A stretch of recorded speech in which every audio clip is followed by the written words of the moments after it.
Hello hello hello, good evening सभी को। बहुत बहुत नमस्कार। आप सभी लोग अच्छे होंगे ऐसी उम्मीद करता हूं।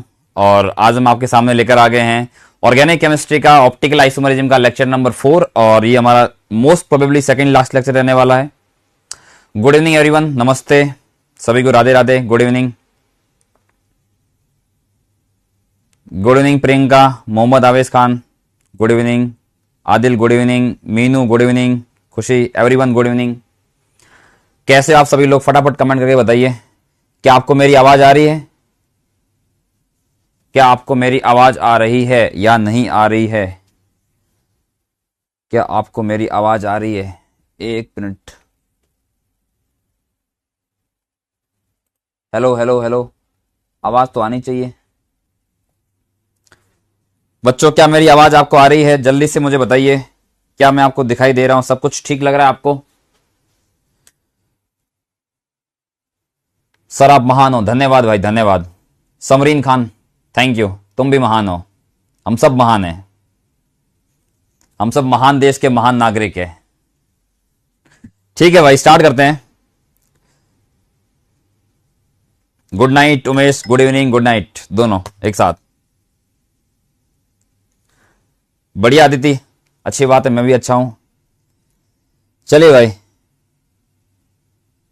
ब्लैक कलर में आ रहे हैं बेटा।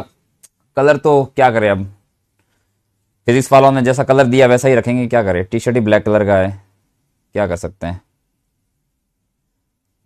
चलिए स्टार्ट करते हैं बेटा। थोड़ी बातें कर लेते हैं सब्जेक्ट के बारे में, फिर स्टार्ट कर लेते हैं।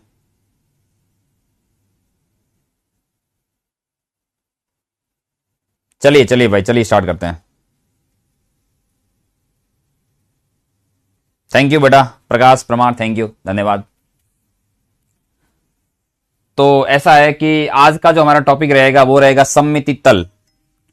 आज हम सममिति तल और सममिति केंद्र के बारे में पढ़ेंगे, यानी कि सममिति तत्वों के बारे में पढ़ने वाले हैं। उसके बाद हम किरेल अणु के बारे में पढ़ेंगे। उसके बाद हम किरेल अणु के बारे में पढ़ेंगे। दो टॉपिक आज हम पढ़ने वाले हैं, ठीक है। अगले लेक्चर के अंदर वैसे चाहे तो हम आज भी इसको खत्म कर सकते हैं, इस लेक्चर को, इस चैप्टर को, लेकिन हम एक लेक्चर और ले लेंगे। स्लाइड मैप ओपन है, स्लाइड मैप ओपन है, ठीक है। स्लाइड मैप ओपन है mister Gaurav ji, slide map open है, आप देख सकते हैं यहां पे सब कुछ ठीक है। चलिए चलिए भाई स्टार्ट करते हैं। तो उससे पहले हम स्टार्ट करें, थोड़ा सा कुछ रिकैप कर लेते हैं। तो जो लोग नहीं जानते उनको मैं बता देता हूं कि ऑर्गेनिक केमिस्ट्री चल रहा है हमारा। केमिस्ट्री के 3 भाग जैसा कि आप जानते हैं होते हैं, एक उसमें पीसी, एक ओसी, एक आईओसी होता है। उसमें से मैं आपका ओसी वाला पार्ट ले रहा हूं। ऑर्गेनिक केमिस्ट्री जो है ये 12th क्लास का आधा पोर्शन कवर करती है, लगभग 50% पोर्शन ऑर्गेनिक केमिस्ट्री है। तो मान लो किसी को पसंद नहीं ऑर्गेनिक केमिस्ट्री, तो भी उसको दिल पे पत्थर रख के थोड़े दिन के लिए इसको पढ़ना पड़ेगा, क्योंकि और हमारे पास कोई ऑप्शन है नहीं। जब मैं 12th क्लास में था तो मुझे भी ऑर्गेनिक केमिस्ट्री पसंद नहीं थी, लेकिन क्या करना, मजबूरी थी बेटा पढ़ने की, पढ़ना पड़ा। तुम्हारी भी मजबूरी होगी, तुम भी पढ़ लो, ठीक है।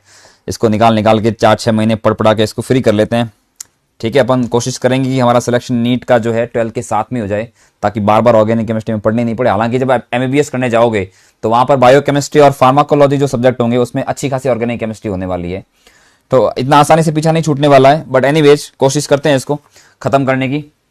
ऑर्गेनिक केमिस्ट्री के अंदर हम एक चैप्टर पढ़ रहे हैं जिसका नाम है ऑप्टिकल आइसोमेरिज्म, जिसका नाम है ऑप्टिकल आइसोमेरिज्म, प्रकाशिक या घूर्णन समावेता, प्रकाशिक या घूर्णन समावेता, ठीक है। समावेता एक ब्रॉड टर्म है, एक बड़ा विस्तृत शब्द है। समावेता का मतलब यह होता है कि ऐसे कोई दो यौगिक हो जिसका सूत्र समान हो, जिसका सूत्र समान हो, परंतु जो है उनके गुणधर्म अलग हो, तो उनको हम समावयी बोलते हैं। जैसे मेरे पास में 2 पेन दिखाई दे रही होगी आपको, ये 2 पेन है, ठीक है। दोनों पेन एक ही मटेरियल से बनी होती। पेन जनरली पॉलीविनाइल क्लोराइड से बनी, ये भी पॉलीविनाइल क्लोराइड से, भी पॉलीविनाइल क्लोराइड से बनी, सब कुछ सेम है इनका। लेकिन एक ब्लैक पेन, एक ब्लू पेन है ना। इनका जो इनका सूत्र है, इनका जो संगठन है वो समान है, लेकिन इनका जो है इनका जो रंग है वो अलग अलग है, मतलब गुण अलग हो गए हैं। बनी हुई एक ही चीज से है, जो परमाणु, जो तत्व इसके अंदर, वो तत्व इसके अंदर है, तो ये दोनों आपस में क्या हो गए, समावयी हो गए। और ये इनका जो गुण है इसको समावेता बोलते हैं। तो समावेता के अंदर हम तो खैर प्रकाशीय समावेता पढ़ रहे हैं, लेकिन चाहे समावेता कोई सी भी हो, एक बात तो तय होती है कि उनका फॉर्मूला वॉर्मूला सब कुछ सेम होता है बेटा, ठीक है। न्यू चैप्टर हनी, कल अगर ये लेक्चर खत्म हो जाता तो परसों से न्यू चैप्टर स्टार्ट हो जाएगा, ठीक है, परसों से न्यू चैप्टर स्टार्ट हो जाएगा। तो बेटा ये दोनों पेन जो है ये आपस में क्या कहलाएगी, समावयी कहलाएगी, आइसोमर्स कहलाएंगी, और इस प्रॉपर्टी को बोलते हैं समावयता, ठीक है। बढ़िया एग्जांपल, अगर बहुत छोटा सा एग्जांपल समावयता की बात करें तो समावयता का छोटा सा एग्जांपल, सबसे प्यारा सा एग्जांपल जो होता है हमारे पास में, मान लो ये वाला कंपाउंड ले लेते हैं हम, जैसे CH3 CH3 और COOH, ये कंपाउंड है। इस कंपाउंड को बोलते हैं एसिटिक एसिड, जो अपना सिरका होता है, चाइनीज खाना जो होता है उसमें, चाइनीज फूड जैसे बर्गर, और बर्गर में तो नहीं लगता ये, उसमें लगता है, चाउमीन वगैरह में गिरता है ये, सिरका गिरता है। इसका फॉर्मूला होता है CH3COOH। तो एसिटिक एसिड है ये। एक हमारे पास में और कंपाउंड है ये वाला HC+OCH3। आप देखेंगे इन दोनों का फॉर्मूला सेम है, 2 कार्बन इसके अंदर भी है, 2 कार्बन इसके अंदर भी है, हाइड्रोजन इसके अंदर 4 है तो इसके अंदर भी हाइड्रोजन 4 है, ऑक्सीजन इसके अंदर 2 है तो इसके अंदर 2, यानी दोनों का फॉर्मूला जो है वो सेम है, लेकिन इनके गुण बेटा अलग होते हैं, तो ये समावयी कहलाएंगे, ठीक है। तो कोई आपसे समावयता का कोई एग्जाम्पल पूछ रहे तो आप मर्जी से कोई भी 2 ऐसे कंपाउंड बता लीजिए जिनका फॉर्मूला सेम हो लेकिन गुण अलग होने चाहिए, तो ये आपस में समावयी है। आपको पता होगा इसकी जो गंध होती है बड़ी तीक्ष्ण गंध होती है, तीखी गंध की होती है, जबकि एस्टर जो होते हैं वो फलों जैसी खुशबू वाले होते हैं, ठीक है। तो इनकी खुशबू अलग है, इनका कार्य अलग है, इनका स्वाद अलग है, तो इनके गुण अलग है लेकिन फॉर्मूला सेम है, तो ये दोनों कंपाउंड बेटा समावयी कहलाएंगे, और ये घटना को बोलते हैं समावयता, ठीक है। अभी हम यहां पर सामान्य समावयता नहीं पढ़ रहे, हम एक खास प्रकार की समावयता पढ़ रहे हैं, इसको बोलते हैं प्रकाशिक समावयता। प्रकाशिक समावयता का मतलब ये होता है कि फॉर्मूला सेम होगा लेकिन प्रकाश के लिए इनका प्रकाश के प्रति व्यवहार अलग होगा बेटा, ठीक है। एक कंपाउंड मैं आपको बता देता हूं, ये वाला कंपाउंड बड़ा फेमस कंपाउंड, अब तो आपको खैर आ भी गया है, फिशर प्रक्षेपण लिखना आ गया है, वेजरेस आ गया, तो शायद आप चीजें कनेक्ट कर पाएंगे। अब ये हमारे पास एक कंपाउंड होता है, ये हमारे पास में कंपाउंड होता है, इसको टार्टरिक एसिड बोलते हैं, टमाटर के अंदर और इमली के अंदर पाया जाता है टार्टरिक अम्ल, ठीक है। एक इसी का भाई दूसरा कंपाउंड और होता है OH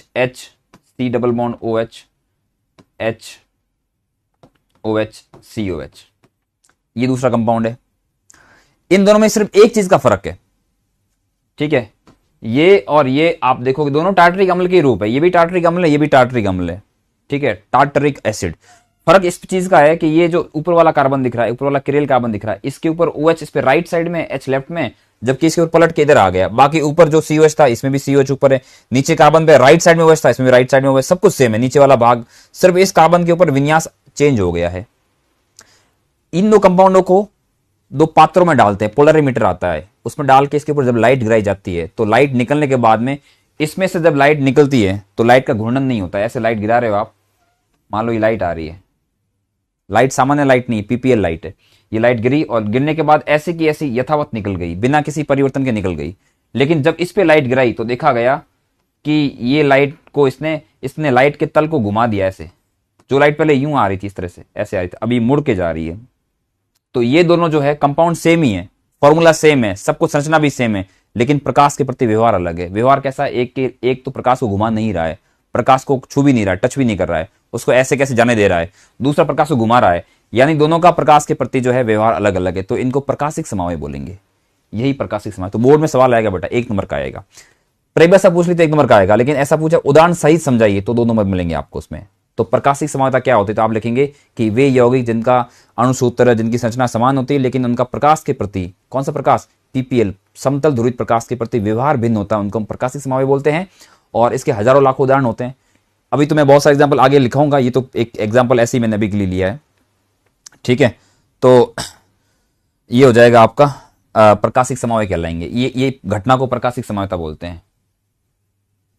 तो यहां बेटा कोई समस्या आने वाली नहीं है ज्यादा, इसमें कोई दिक्कत नहीं आएगी। ये समावयवता बहुत हल्के टॉपिक है। जनरली मैंने देखा है ऑर्गेनिक केमिस्ट्री में, अभी तो आपने खैर ज्यादा पढ़ी नहीं है, लेकिन अगर आपने 11वीं क्लास में ऑर्गेनिक केमिस्ट्री पढ़ी है तो उसमें शायद आपने हाइड्रोकार्बन चैप्टर में रिएक्शन वाला पोर्शन होता है कि मान लो ये कोई अभिकारक दे दिया आपको, ठीक है, इथेनॉल दे दिया, और इथेनॉल के अंदर आपने सोडियम डाल दिया। अब पूछा बताओ क्या अभिक्रिया होगी, इथेनॉल में सोडियम डालने पर क्या अभिक्रिया देखी जाएगी। तो होता क्या ना कि अगर हमारे पास लैब होता, केमिस्ट्री लैब होता, तो हम इथेनॉल लेके सोडियम डाल लेते हैं और देख लेते क्या हो रहा है, कोई गैस निकल रही है, कोई रंग आ रहा है, या क्या बन रहा है क्या नहीं बन रहा। लेकिन बोर्ड में या नीट में तो ऐसी कोई लैब वगैरह होगी नहीं, वहां तो आपको चेक करना पड़ेगा, रिएक्शन थियोरेटिकली सिद्धांतिक रूप से दिमाग में करवानी पड़ेगी अभिक्रियाएं।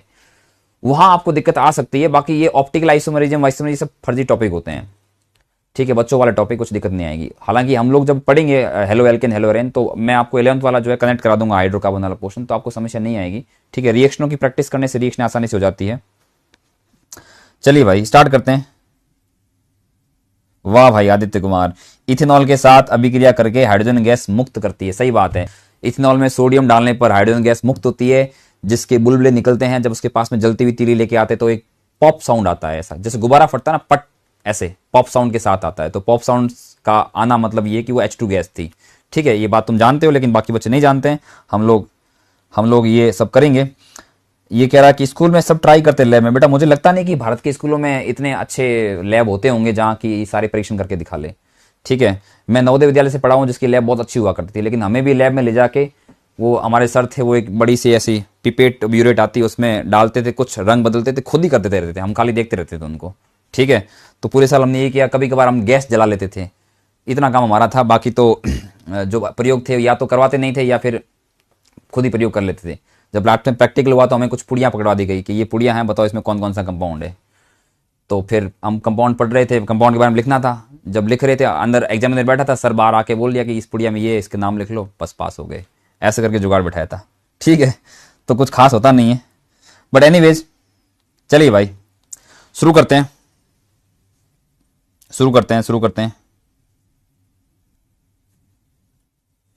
सब जगह ऐसा ही होता है भाई, कोई बड़ी बात नहीं है इसमें, कोई घबराने वाली बात नहीं है। तो पहले हम क्या करेंगे, एक सबसे पहले तो थोड़ा सा रिकैप कर लेते हैं। रिकैप में तो क्या ही करेंगे, कुछ खास है नहीं। ये मेरे पास आपका पिछला लेक्चर के नोट्स पड़े हैं, तो आप चाहे तो इसमें से हम रिकैप कर सकते हैं। मैंने लास्ट लेक्चर में आपको दो चीजें पढ़ाई थी बेटा। एक तो पढ़ाया था परम विन्यास, RS। सापेक्ष विन्यास मैंने पढ़ा ही नहीं था, अभी पढ़ाऊंगा मैं अभी आपको, ठीक है। छोटा सा टॉपिक है, ज्यादा बड़ा नहीं है। परम विन्यास में मैंने आपको बताया था कि क्रेल कार्बन होता है। क्रेल कार्बन 1000 बार मैं आपको रटा चुका हूं। क्रेल कार्बन एक ऐसा कार्बन जिसपे लगे हुए सभी समूह अलग अलग हो, और वो कार्बन sp3 होना चाहिए। जिनको संकरण के बारे में ज्ञान नहीं, वो ये जान ले कि sp3 का मतलब होता है कि सभी समूह जो है, सारे बॉन्ड सिंगल होने चाहिए। तो कार्बन के सारे सिंगल बॉन्ड होते हैं, सभी ग्रुप अलग है, क्रेल कार्बन बोलते हैं। तो क्रेल कार्बन के दो अभिविन्यास हो सकते हैं, या तो R होगा या S होगा। दुनिया में ऐसा कोई क्रेल कार्बन है ही नहीं जो R भी नहीं हो, S भी नहीं हो, पक्का RS होगा, ठीक है। तो RS निकालने के दो तरीके होते हैं। एक निकालने का तरीका ये होता है आपको कि आपको जो फिर से वेज डैश वाला निरूपण दे रखा हो। वेज डैश का मतलब है कि 4 ग्रुप में 2 बॉन्ड प्लेन में लगा रखे हो, एक वेज पे एक डैश पे। उस पे आपको RS कैसे निकालना होता है, एक नियम होता है बेटा, उसको CIP नियम बोलते हैं। 3 वैज्ञानिक थे, कान, इंगोल्ड और प्रीलॉग, उसने नियम बताया था। उन्होंने कुछ 4-5 नियमों का सेट बताया था।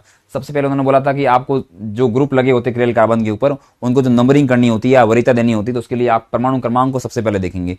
तो वरीयता जो होती है परमाणु क्रमांक के समानुपाती होती है। जैसे आपको यहाँ 4 समूह दिखाई पड़ रहे हैं, फ्लोरीन, क्लोरीन, ब्रोमीन, आयोडीन, जिसमें जिसका परमाणु क्रमांक ज्यादा होगा उसकी वरीयता ज्यादा होगी, जिसका परमाणु क्रमांक कम होगा उसकी वरीयता कम होगी, और कम होगी और कम होगी, ऐसे चलता रहेगा। तो यहाँ पे मैंने 1 2 3 4 नंबर दे रखे हैं, ये परमाणु क्रमांक के आधार पर दे रखे हैं। परमाणु क्रमांक, अब अगर आप नीट की तैयारी कर रहे हैं तो आपको 30 तक परमाणु क्रमांक याद होने चाहिए। उससे ज्यादा याद होता है अच्छी बात है, लेकिन 30 तक कम से कम याद होने चाहिए, ठीक है। 30 तक तो याद होने चाहिए। उसके बाद हमने कहा था कि परमाणु क्रमांक अगर बराबर हो जाए तो परमाणु द्रव्यमान देखना पड़ेगा बेटा। द्रव्यमान देखने के लिए द्रव्यमान या तो ऊपर लिखा गया, जैसे यहाँ पे 35.5 और 37.5 द्रव्यमान लिखा जाएगा। लिखा नहीं जाएगा, मान लो ये ऐसे लिख लेते कि ये भी क्लोरीन है और ये भी क्लोरीन है, द्रव्यमान लिखते नहीं है, तब हम मान लेते कि ये दोनों अलग अलग परमाणु है ही नहीं, ये सेम परमाणु है और ये कार्बन क्रेल ही नहीं है, ऐसा मान लेते। लेकिन द्रव्यमान अगर लिखा गया अलग अलग तो हम इसको अलग अलग ग्रुप की तरह मानेंगे। तो जिसका द्रव्यमान ज्यादा होगा उसको ज्यादा वरीयता देंगे। कभी कभार ऐसे लिखा होता है HDT में द्रव्यमान नहीं लिखा गया, लेकिन ये आपको ज्ञान होना चाहिए इस बात का कि हाइड्रोजन, ड्यूटेरियम और ट्रिटियम तीनों हाइड्रोजन के समस्थानिक है। इसका परमाणु द्रव्यमान 1 होता है, इसका 2 होता है, इसका 3 होता है। ये चीज आपको पता होनी चाहिए, ठीक है। ये पता कैसे होती है, एक चैप्टर था हाइड्रोजन 11th क्लास में, जो NCERT वालों ने हटा दिया है, उसमें हाइड्रोजन के समस्थानिकों के बारे में लिखा हुआ था। तो मुझे लगता नहीं कि आप लोगों ने ये चैप्टर पढ़ा होगा, क्योंकि ये चैप्टर तो हटा दिया है, ठीक है। लेकिन नीट वाले आपसे उम्मीद करते हैं कि जो हमने चैप्टर हटा लिए उनकी भी चीजें आपको आए, वो चीजें भी आपको आनी चाहिए, ऐसी वो उम्मीद करते हैं, ठीक है। बेटा द्रव्यमान याद नहीं रखना है। द्रव्यमान परमाणु क्रमांक 30 तक याद रखने हैं, द्रव्यमान 20 तक याद रखना होता है। लेकिन उसके लिए ट्रिक होती है कि जो ऑड नंबर वाले होते हैं उसका डबल +1 हो जाता है, इवन वालों का डबल हो जाता है, ऐसा करके ट्रिक होती है, ठीक है। कुछ बच्चे कह रहे कि ना थोड़ा धुंधला ब्लैक ब्लैक सा लग रहा है, आप इसको कैमरे की सेटिंग देखनी है एक बार।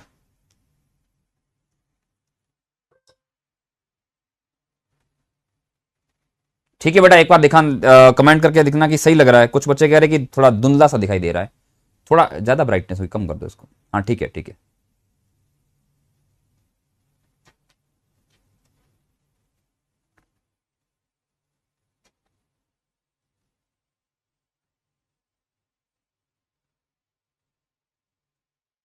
ठीक है ठीक है। अरे भाई यूं ट्रिकें तो बहुत सारी ट्रिकें बतानी पड़ेगी आगे।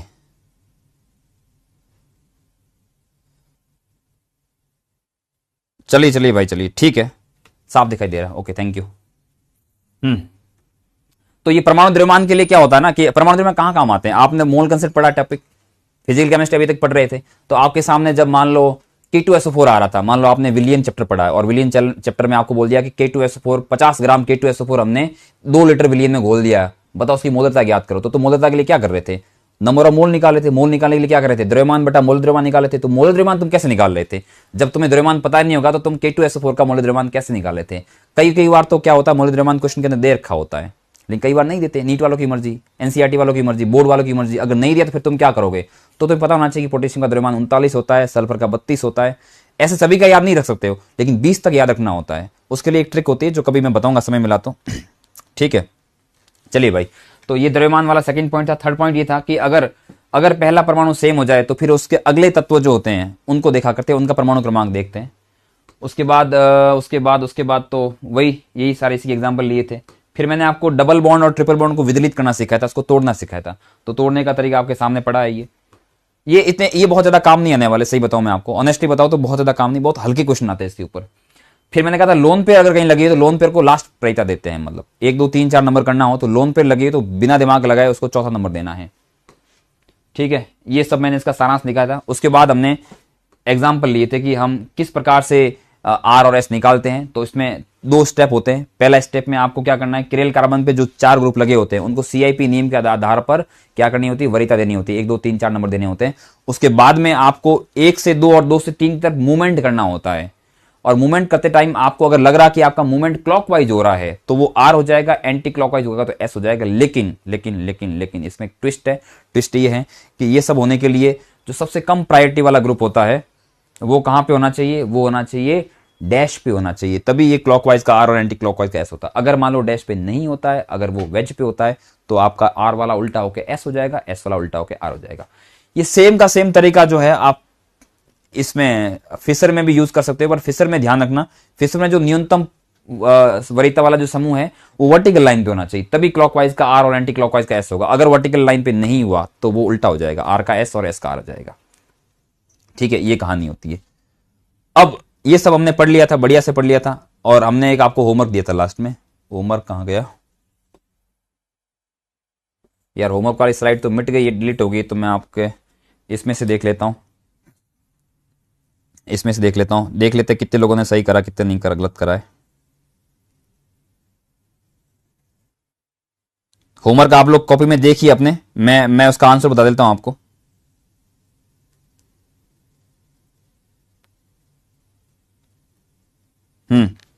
मैंने होमवर्क आपको ये दिया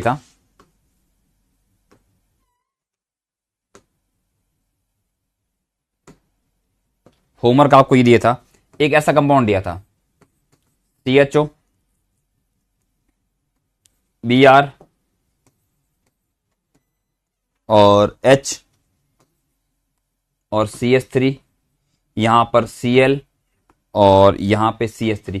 मैंने आपसे पूछा था इस कंपाउंड का आपको आयुपैक नाम बताना है, और ये जो कार्बन पड़े हुए इनका विन्यास लिखना है, ये इस कार्बन का और इस कार्बन का। ठीक है, तो पहले काम कर लेते हैं, छोटा सा काम कर लेते हैं। पहले हम इसका और इसका विन्यास निकाल लेते हैं। देखो भाई, इस कार्बन के ऊपर जो 4 समूह लगे उसमें ब्रोमीन का परमाणु क्रमांक सर्वाधिक है, इसलिए नंबर 1 जाएगा ब्रोमीन को। फिर इधर भी कार्बन और नीचे इस कार्बन जो लगा हुआ नीचे भी कार्बन, तो सेकंड नंबर किसको दे। सेकंड नंबर में सभी जगह कार्बन आ रहा, कार्बन कार्बन कार्बन। तो हम क्या करेंगे, कार्बन से लगे हुए तत्व देखेंगे, उनका परमाणु क्रमांक के आधार पे नंबरिंग करेंगे। तो इस कार्बन से तो हाइड्रोजन लगा हुआ, ऑक्सीजन लगा हुआ है, इससे सारे हाइड्रोजन ही लगे हुए हैं। लेकिन इस वाले कार्बन से क्लोरीन लगा हुआ है, और क्लोरीन का परमाणु क्रमांक बहुत हाई होता है ऑक्सीजन और हाइड्रोजन की तुलना में।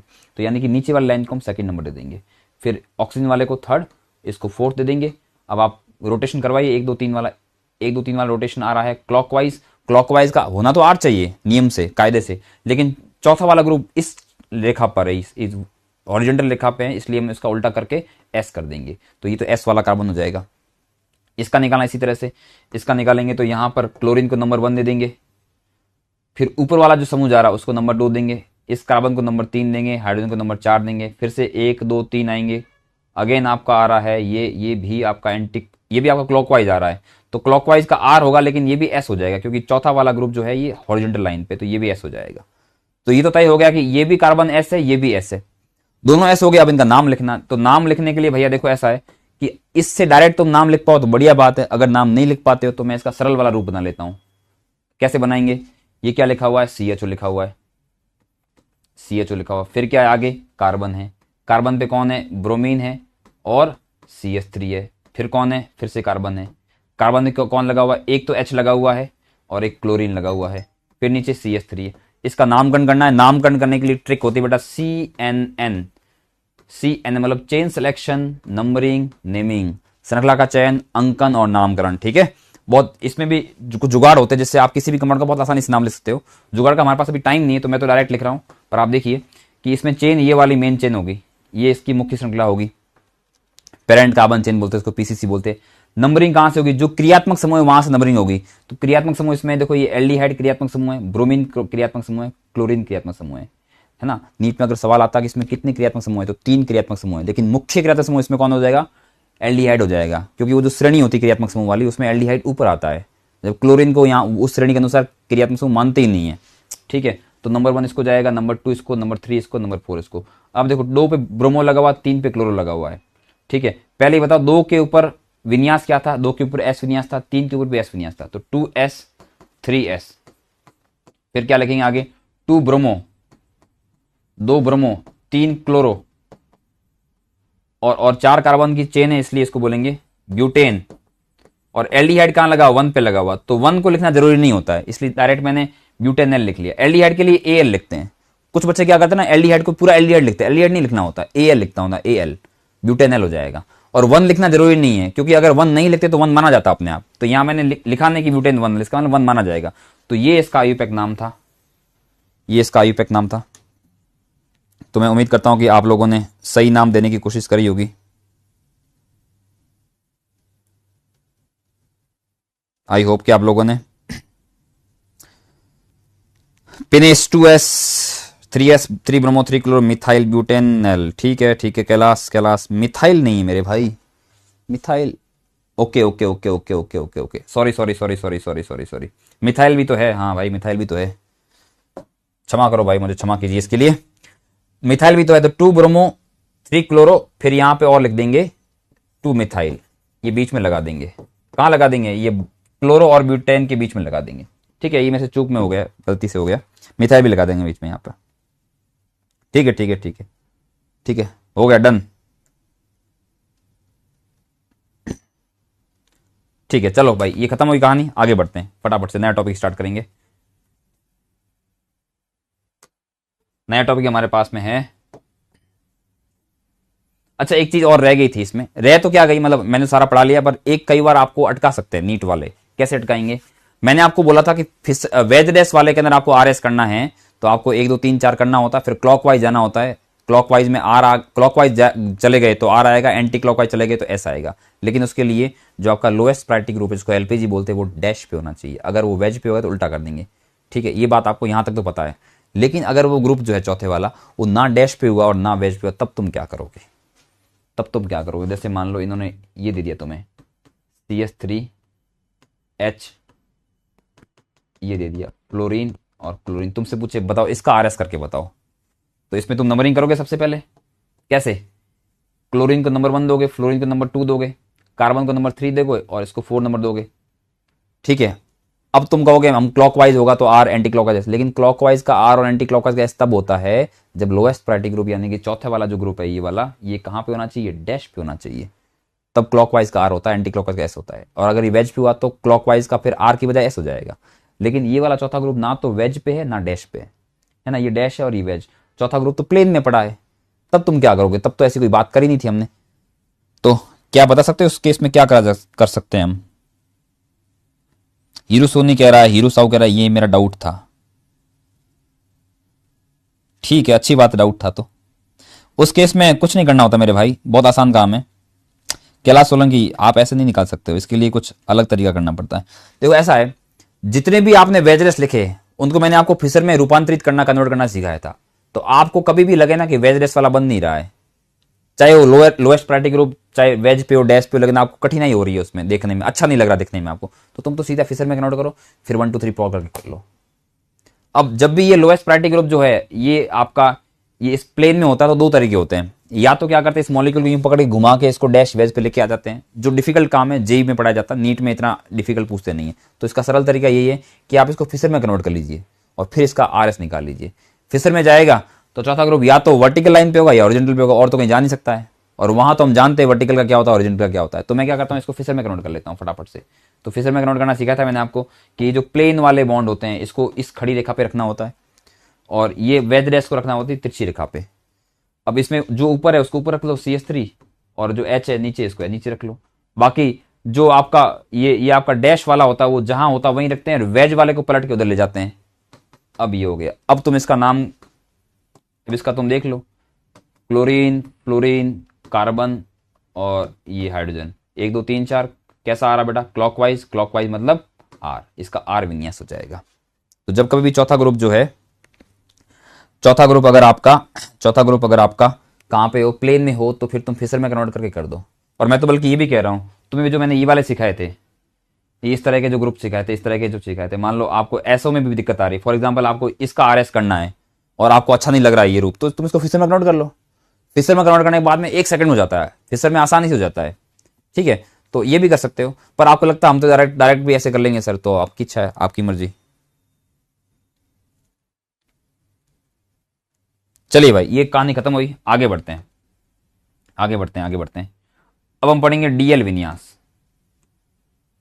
ठीक है, हेडिंग लगा लेता हूं मैं, नंबर 2, सापेक्ष विन्यास। सापेक्ष विन्यास को हम डीएल विन्यास भी कहते हैं। सापेक्ष विन्यास को हम डीएल विन्यास भी कहते हैं। ठीक है, इसको इंग्लिश में बोलेंगे relative configuration. Relative configuration, relative configuration. ठीक है, अब देखो क्या होता है इसके अंदर। पहली बात तो ये जो हम पढ़ने वाले, ये केवल और केवल कार्बोहाइड्रेटों और प्रोटीनों पे लागू होता है। तो यह कार्बोहाइड्रेटों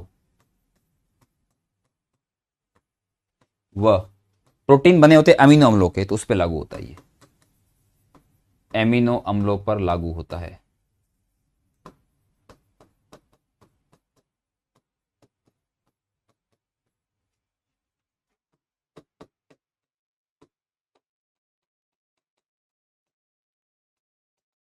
ठीक है, अभी जो हम पहले पढ़ रहे थे, पहले कौन सा पढ़ रहे थे, आरएस, वो तो सबके लिए लागू होता है। उसके लिए हमने कोई कंडीशन रखी नहीं थी कि भाई ये इस कंपाउंड के लिए, दुनिया का हर कंपाउंड जिसमें क्रियल कार्बन है उसके लिए हम आरएस कर सकते हैं। लेकिन डीएल विन्यास केवल और केवल किसके लिए होगा बेटा, ये होगा आपके जो कार्बोहाइड्रेट होते हैं उनके लिए और अमीनो एसिड के लिए होता है। ठीक है, उमेश वैष्णव, मैंने कुछ समझा ही नहीं है, समझ में कहां से आएगा, अभी तो मैंने स्टार्ट ही नहीं करा भाई, अभी तो मैं शुरू कर रहा हूं, अब मैं समझाने जा रहा हूं। अब तू ध्यान दे, फोकस कर, मैं तुझे समझाना चाह रहा हूं। ठीक है, तू समझने की कोशिश कर। मैं बात कर रहा हूं कार्बोहाइड्रेट की। ठीक है, कार्बोहाइड्रेट से शुरुआत करते हैं बेटा, क्योंकि कार्बोहाइड्रेट के लिए पढ़ने वाले हैं। तो कार्बोहाइड्रेट क्या होता है, एक चैप्टर तुमने पढ़ा था 11th क्लास के अंदर, बॉटनी के अंदर या जूलॉजी में, जैव अणु, बायोमोलिक्यूल्स। केमिस्ट्री में भी ये चैप्टर आने वाला है आपका, ऑर्गेनिक केमिस्ट्री का लास्ट चैप्टर है जैव अणु। जैव अणु जीवों से संबंधित या जीवों से उत्पन्न या उत्पन्न अणु जो होते हैं उनको जैव अणु बोलते हैं। कई प्रकार के जैव अणु होते हैं, carbohydrate, protein, lipid, vitamin, hormone और भी कई सारे तरह के होते हैं। ठीक है, उसमें से कार्बोहाइड्रेट और प्रोटीन दो चीजें खास इंपॉर्टेंट होती है। कार्बोहाइड्रेट से हमें ऊर्जा मिलती है। ठीक है, अभी तो जो तुझे सुनाई दे रहा है या मैं जो बोल रहा हूं उसके लिए ऊर्जा कहां से आ रही है, ग्लूकोज से आ रही है। ग्लूकोज कहां से आया, तुमने जो खाना खाया था दोपहर में, ठीक है, उससे तुम्हें क्या मिला, उससे खाने से स्टार्च, खाने में स्टार्च होता है। अपन लोग जो खाते हैं, रोटी खाते हैं, सब्जी खाते हैं, उनमें मेनली स्टार्च होता है। तो स्टार्च का जब पाचन होता है तो स्टार्च का टूट कर वो ग्लूकोज बनता है। ग्लूकोज हमारी बॉडी में जाता है, कोशिकाओं में जाता है, क्रेब्स साइकिल में एंटर करता है, उससे एटीपी मिलती है, एटीपी से सारा काम होता है। तो कार्बोहाइड्रेट से हमें ऊर्जा मिलती है, ये क्लियर है। कार्बोहाइड्रेट ऐसे अणु होते हैं जिनसे हमें ऊर्जा प्राप्त होती है।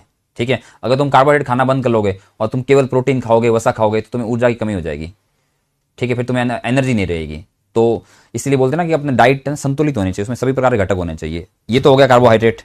और और एक होता है आपका अमीनो एसिड, ठीक है। तो हमारी बॉडी में प्रोटीन भी तो होते हैं कार्बोहाइड्रेट के अलावा। कार्बोहाइड्रेट का काम तो क्या होता है, ऊर्जा देना, लेकिन बाकी शरीर में जो building block of organ body होते हैं, कि शरीर में जो संरचनात्मक जो घटक होता है हमारा शरीर का, वो प्रोटीन होता है।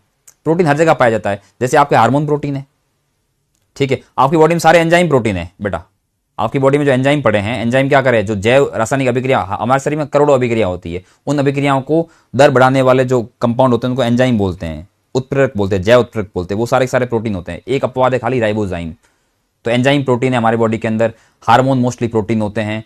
कोलेजन प्रोटीन होता है, एक्टिन प्रोटीन होता है, माइसिन प्रोटीन होता है, हीमोग्लोबिन प्रोटीन होता है। ये सारे प्रोटीन होते हैं। प्रोटीन किससे बने होते हैं, अमीनो अम्लों से बने होते हैं, ठीक है। अमीनो अम्ल क्या होता है, अमीनो अम्ल जैसा कि नाम से इंगित हो रहा है, ऐसा यौगिक जिसके अंदर अमीनो समूह भी होता है और अम्ल समूह भी होता है। अमीनो होता है NH2 और अम्ल होता है COOH, ठीक है। तो बेटा यहां तक क्लियर होगा मेरे ख्याल से। यार लाइट पहले तुम कह रहे थे कम है, अब तुम कह रहे हो तेज है। ऐसे कैसे होगा मेरे भाई, ऐसे कैसे होगा? ठीक है, थोड़ा कम कर लेंगे अभी थोड़ी देर में। वो भैया आएंगे स्टूडियो वाले तो उनसे कम करा देंगे।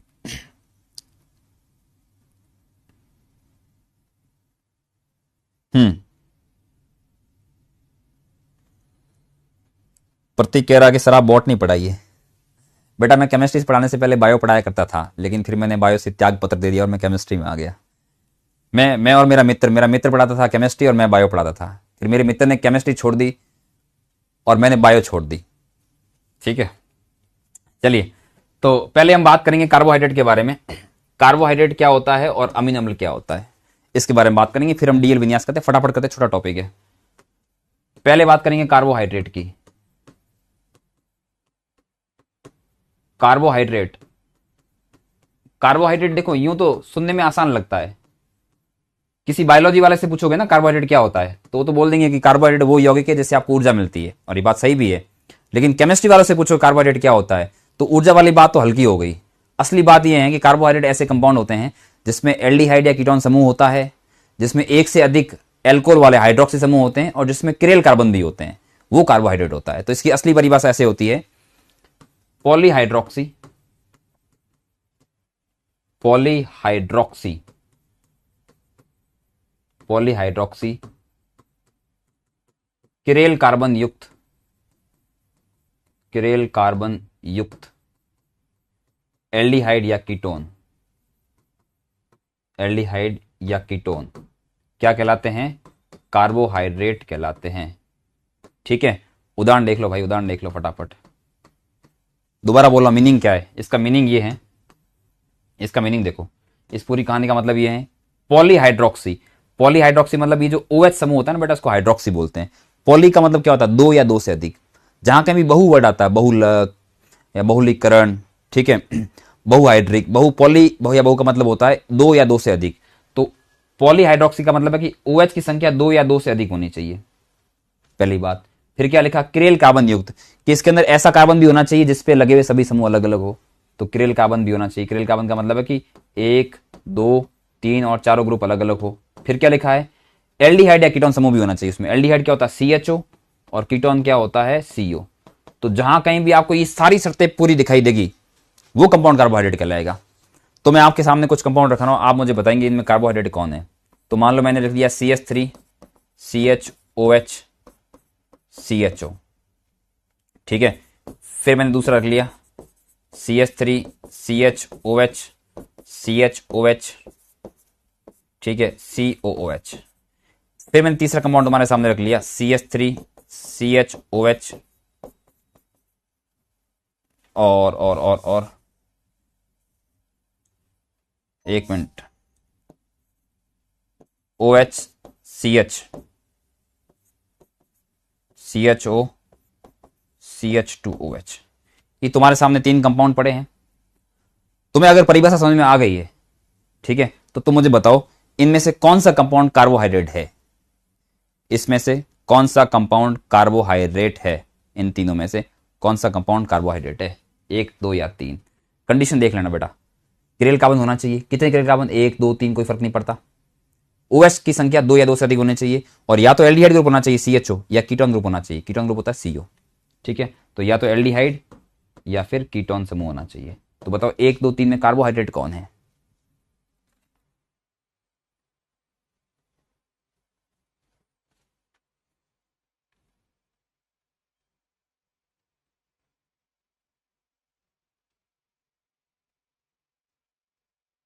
जिसान सर कम समझ में आ रहा है बेटा, अभी समझाया नहीं, अभी तो हम तो वैसी ही बातें कर रहे हैं, इधर उधर की बातें कर रहे हैं। अभी समझाया कहाँ जो समझ में नहीं आया, अभी तो समझाएंगे।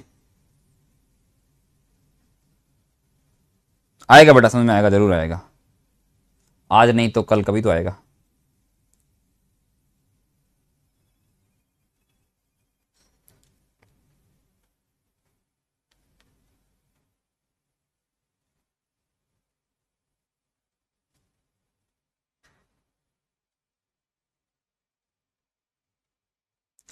हाँ, तो महिपाल सिंह जी कह रहे हैं कि 1 नंबर है वो कार्बोहाइड्रेट है।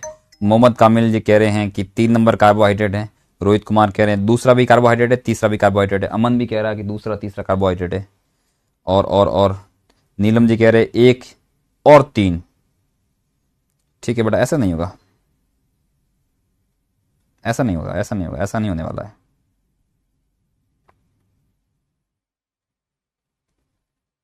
चलिए भाई, ऐसा है कि आपके तो अलग अलग मत है, मैं ही बता देता हूं आपको। क्रेल कार्बन तो ये रहा, क्रेल कार्बन तो ये रहे, क्रेल कार्बन तो ये भी रहा। तो क्रेल कार्बन तो सब में है, लेकिन केवल क्रेल कार्बन होने से कार्बोहाइड्रेट नहीं होना। और क्या, 2 या 2 से अधिक OH समूह भी होने चाहिए। तो यहां तो OH कितना बेटा, एक ही है। इस पूरे कंपाउंड में तो एक ही OH है, तो ये तो हो गया क्रॉस। ये तो कार्बोहाइड्रेट होगा नहीं, क्योंकि क्रेल कार्बन के साथ में 2 या 2 से अधिक OH भी होने चाहिए। ठीक है, 2 भी हो सकते हैं, 2 से ज्यादा भी हो सकते हैं। इसमें क्रेल कार्बन भी है, 2 OH भी है, लेकिन इसमें एल्डिहाइड कीटोन ग्रुप नहीं है, कार्बोक्सिलिक अम्ल वाला ग्रुप है। जबकि हमने क्या बोला है कि 2 हाइड्रोक्सिल समूह, 2 या 2 से ज्यादा क्रेल कार्बन भी होने चाहिए उसमें, और साथ में या तो एल्डिहाइड हो कीटोन हो। पर या ना तो एल्डिहाइड ना कीटोन है, इसमें तो कार्बोक्सिलिक अम्ल है, तो ये भी कार्बोहाइड्रेट नहीं है। ये है कार्बोहाइड्रेट बेटा, क्योंकि इसमें क्रेल कार्बन भी है। OH देखो 1 और 2 OH भी है इसके अंदर। ठीक है, एक तो OH उधर है, एक OH इधर है, 2 OH भी है, क्रेल कार्बन भी है, और एल्डिहाइड समूह भी है। ये सभी मानकों पर खरा उतर रहा है, यानी ये है कार्बोहाइड्रेट। ये है बेटा कार्बोहाइड्रेट। ठीक है, तो तीसरे नंबर वाला कार्बोहाइड्रेट है, और ये कार्बोहाइड्रेट बड़ा फेमस कार्बोहाइड्रेट है। अभी आपको इनका नाम शायद पता नहीं होगा, पर मैं आपको बताऊंगा नाम तो याद आ जाएगा। इसका नाम है ग्लिसरल्डिहाइड। ठीक है, ये सबसे सरलतम कार्बोहाइड्रेट, इसका नाम है ग्लिसरल्डिहाइड। तो ये आपका कार्बोहाइड्रेट है। और भी हजारों कार्बोहाइड्रेट होते हैं, जैसे glucose, fructose, sucrose, maltose, allose, altrose, gulose, ठीक है, लैक्टोज, और क्या, सेल्यूलोज, ग्लाइकोजन, ये सारे कार्बोहाइड्रेट ही होते हैं। ठीक है, स्टार्च, कई सारे तरह के कार्बोहाइड्रेट होते हैं। चलिए आगे बढ़ते हैं। ये तो हुआ कार्बोहाइड्रेट। अब बात करेंगे अमीनो एसिड की। अमीनो अम्ल की बात करेंगे। अमीनो एसिड जो होते हैं वो ऐसे कंपाउंड होते हैं, वे यौगिक जो NH2 यानी अमीनो, एक मिनट रुकना बेटा, ऐसे लिख लेते हैं, वे यौगिक जो एमिनो, एमिनो मतलब NH2, वह अम्ल समूह रखते हैं। अम्ल कौन सा, कार्बोक्सिलिक अम्ल। कार्बोक्सिलिक अम्ल यानी कि COOH समूह रखते हैं, उनको हम बोलते हैं अमीनो एसिड। उदाहरण के तौर पे देखो, उदाहरण के तौर पे मान लो एक ये वाला अमीनो एसिड हो गया,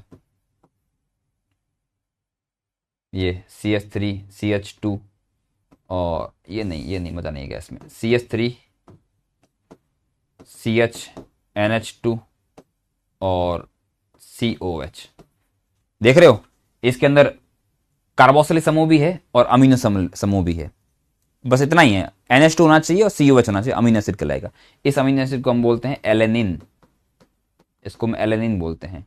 ठीक है, एक और देखो, NH2 CH2 COOH।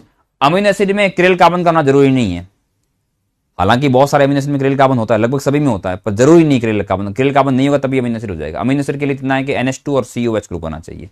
ये भी अमीनो एसिड, इसको बोलते हैं ग्लाइसिन बोलते हैं बेटा इसको। तो ऐसे हमारी बॉडी में जो प्रोटीन होते हैं वो 20 प्रकार के अमीनो एसिड से मिलकर बने होते हैं, ठीक है। उसमें से 10 तो हमारी बॉडी में संश्लेषित हो जाते हैं, बन जाते हैं खुद की बॉडी के अंदर अपनी, ठीक है। तो उनको बोलते हैं अनावश्यक, क्योंकि उनकी बाहर से आवश्यकता नहीं पड़ती, बॉडी के अंदर अपने आप बन जाते हैं, उनको अनावश्यक बोलते हैं। 10 अमीनो एसिड ऐसे होते हैं जो हमारी बॉडी में नहीं बनते, उनको हमें बाहर से खाने में, भोजन में, डाइट में लेना होता है। और डाइट में लेने के लिए उनको ढूंढने नहीं जाना पड़ता, अपन जो खाना खाते हैं उसमें अपने अमीनो एसिड अपने आप वैसे ही होते हैं। जो प्रोटीन होते हैं ना, दालों के अंदर है, दूध के अंदर है, या जो भी सब्जियों फ्रूट के अंदर होता है, उसमें अपने आप प्रोटीन होते हैं, तो अमीनो एसिड से बने होते हैं, ठीक है। तो चिंता की आवश्यकता नहीं है। हमारे यहाँ पे भारत में प्रोटीन की कमी नहीं होती है, भारत में विटामिन डी की कमी ज़्यादा देखी जाती है। प्रोटीन की कमी अफ्रीकन देशों में पाई जाती है, जहाँ क्वाशियोकर रोग हो जाता है या ऑस्टियोमेलेशिया हो जाती है, जिसमें हड्डियाँ पतली हो जाती हैं, ठीक है। तो ये आपके सामने दिखाई दे रहा है अमीनो एसिड है। ऐसे 20 अमीनो एसिड होते हैं, ग्लाइसिन, एलेनिन, फेनिलएलेनिन और क्या क्या होता है, ट्रिप्टोफैन। बायोलॉजी वाला जानते, इसकी ट्रिक भी होती है। जो 10 अमीनो एसिड होते हैं आपके आवश्यक वाले, उसके लिए ट्रिक होती है टीवी टिल 8 PM, ठीक है। बायोमोलिक्यूलर जब पढ़ाऊंगा तो वापस डिटेल में पढ़ाऊंगा। तो बेटा आप ये समझ गए कि कार्बोहाइड्रेट क्या होता है और प्रोटीन क्या होते हैं, सॉरी कार्बोहाइड्रेट क्या होता है और अमीनो एसिड क्या होते हैं। अब कार्बोहाइड्रेटों में और अमीनो एसिड में जो डी और एल विन्यास का निर्धारण करते हैं वो कैसे करते हैं, वो ऐसे करते हैं। एक थ्योरी लिखते हैं अपन, थोड़ी सी थ्योरी ऐसे है कि कार्बोहाइड्रेटों, पहले लिखेंगे फिर समझेंगे इसको। कार्बोहाइड्रेटों व एमिनो अम्लों के सही या आदर्श फिशर प्रक्षेपण में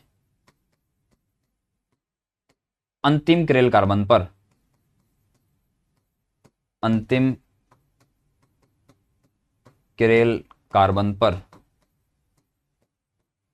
OH, किसमें, कार्बोहाइड्रेट में,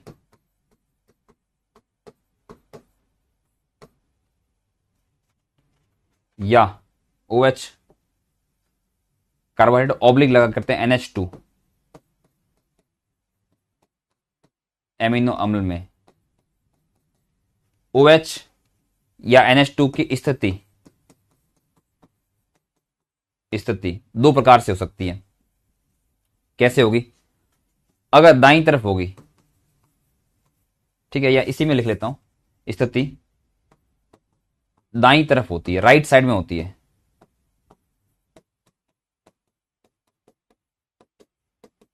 तो डी विन्यास होगा,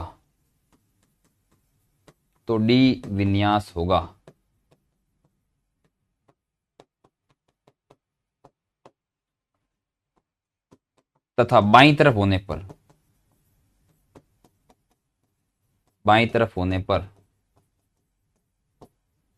एल विन्यास होगा, कैपिटल एल, बड़ा डी या बड़ा एल।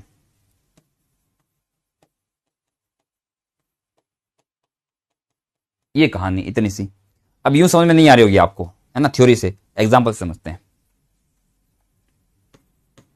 एग्जांपल लेते बेटा, अभी जो लिया था उसका एग्जांपल वापस लेते हैं। ये तुम्हारे पास में है CHO, ये है CH2OH, ये OH है और ये H है, ठीक है। या फिर हमने ऐसे ले लिया OH CHO H CH2OH, ये ले लिया, ठीक है। आपसे पूछेंगे कि ये कार्बोहाइड्रेट है, ये भी आपको पता चल गया कार्बोहाइड्रेट क्या होता है, बता दिया मैंने आपको। कार्बोहाइड्रेट या तो एक डी कार्बोहाइड्रेट होगा या एल होगा, तो आपको ये देखना किरेल कार्बन ढूंढना है पहली बात। तो किरेल कार्बन ढूंढना क्या है, ये जो क्रॉस लगा हुआ तो किरेल कार्बन होता है भाई। कार्बोहाइड्रेट को और आपको अमीनो एसिड को जब भी क्वेश्चन में दिया जाएगा, फिशर बना के दिया जाएगा, तो जहां भी क्रॉस लगा होता है, ऐसे ये जंक्शन होता है बीच में, वो आपका किरेल कार्बन होता है।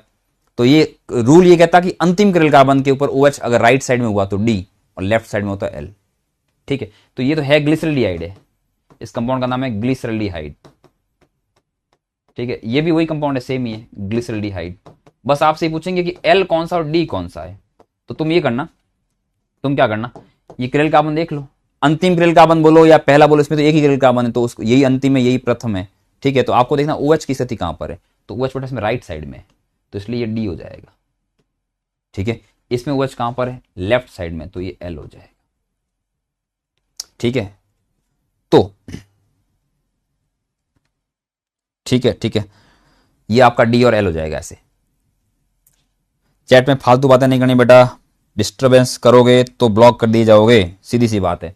लेकिन ये डी और एल, कैपिटल डी, और एक मैंने आपको डी और एल और भी पढ़ाया था, डेक्स्ट्रोरोटेटेड लिवोरोटेटेड, दक्षिणावर्ती वामावर्ती, वो तो छोटा डी और छोटा एल था, उसका इससे कोई लिंक नहीं है, वो अलग कहानी थी, अलग कहानी है। ठीक है, आपको लग रहा कि वो भी डीएल थी, ये भी डीएल है, लेकिन अलग अलग डीएल है। एक डीएल और भी होता है, ड्राइविंग लाइसेंस, तो उसको भी डीएल बोलते हैं।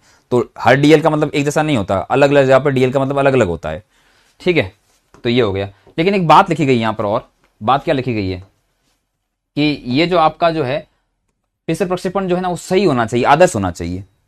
अभी हमने तो फिसर प्रक्षेपण तो पढ़ लिया, ये सही और गलत क्या कैसे पता लगाते कि सही है गलत है? सही गलत तो नैतिकता की बात होगी, नैतिकता का फैसला करने वाले हम होते कौन है?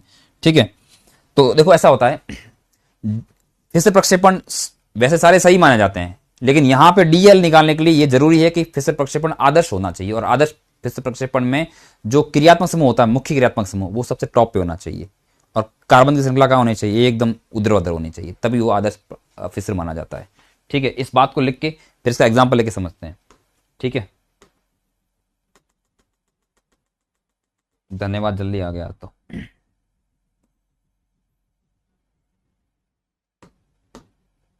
तो ऐसा है, जो आदर्श फिसर प्रक्षेपण होता है, आदर्श फिसर प्रक्षेपण होता है, उसमें क्या होता है, जो आपका ऑक्सीडाइजिंग ऑक्सीकारी समूह होता है, या जो मुख्य क्रियात्मक समूह है, ऑक्सीकारी या मुख्य क्रियात्मक समूह,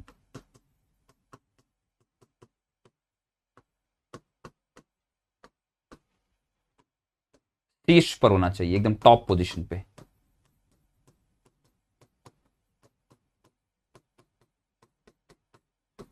तथा कार्बन श्रृंखला जितनी पॉसिबल हो सके, यथासंभव ऊर्ध्वाधर रेखा पे होनी चाहिए।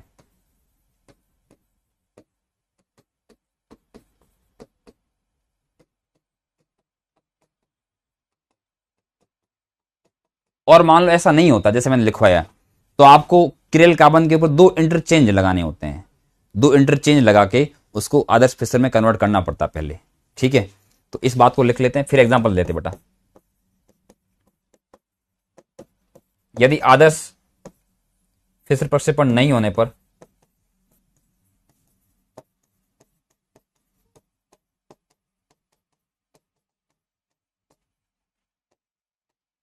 दो अंतर परिवर्तन, अंतर परिवर्तन को बोलेंगे अपन इंटरचेंज,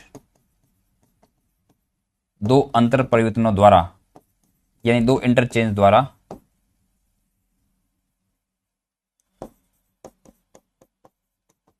उसे आदर्श फिसर प्रक्षेपण बनाया जाता है।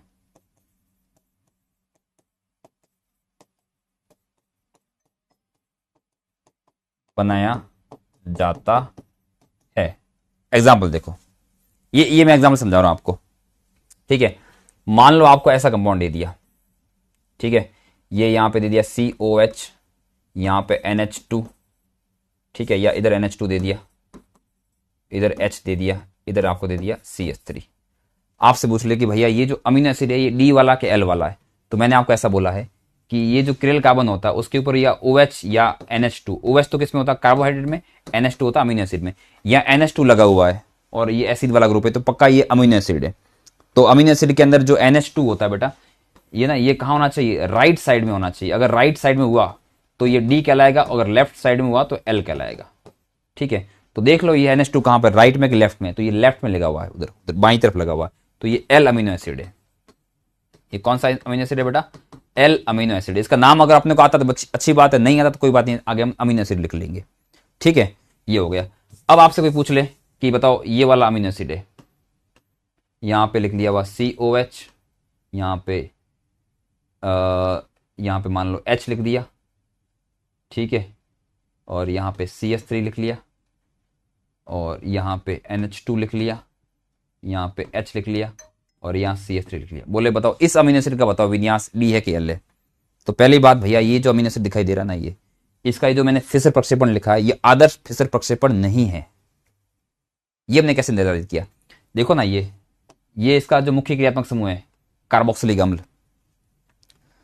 मुख्य क्रियात्मक समूह पहचाना कैसे होता है भैया, 11th क्लास में जो नामकरण चैप्टर था ना, उसमें एक श्रेणी दे रखी थी, कार्बोक्सिलिक अम्ल, सल्फोनिक अम्ल, फिर क्या था वो आपका anhydride, ester, acid halide, amide, nitrile, isocyanide, ऐसे करके एल्डिहाइड, कीटोन, एल्कोहल, एल्कोहल के बाद था अपना थायोल और अमीनो एसिड, सॉरी अमीन वाला 13 ग्रुप थे, 13 ग्रुप की श्रेणी थी।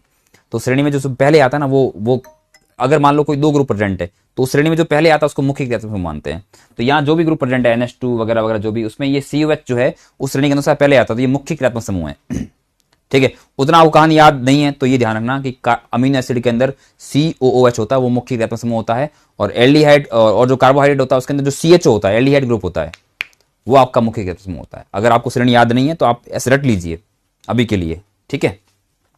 तो ये कहाँ होना चाहिए, टॉप पे होना चाहिए, क्योंकि यहाँ पे लिखा हमने पीछे वाले पेज पे कि ये जो है ये मुख्य क्रियात्मक समूह ये शीर्ष पर होना चाहिए, तभी आदर्श माना जाएगा, तभी तुम डी और एल का फैसला कर पाओगे। अगर वो टॉप पे नहीं है तो तुम डीएल की बात ही मत करना, पहले उसको टॉप पे लेके आना, पहले उसको सही करना, फिर उसके बाद डीएल की बात करना। तो हम क्या करेंगे,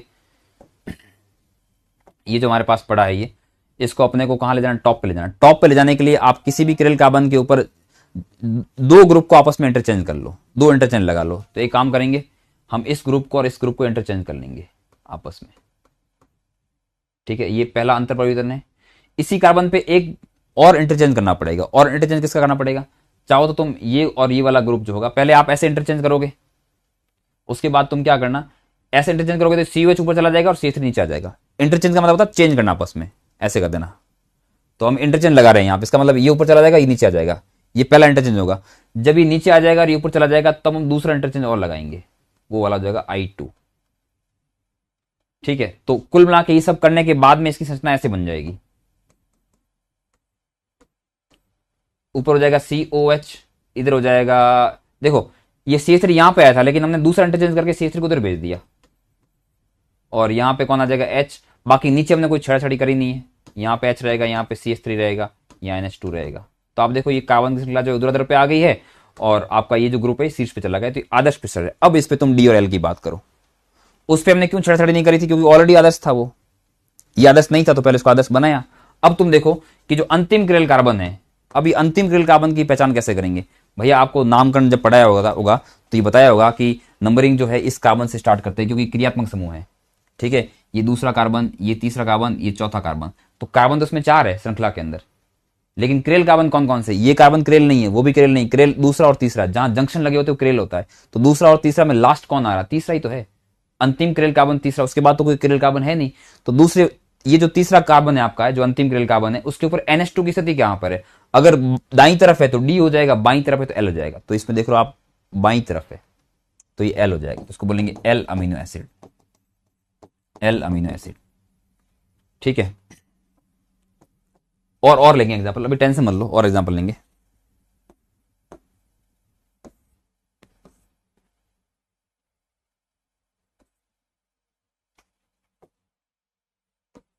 CH3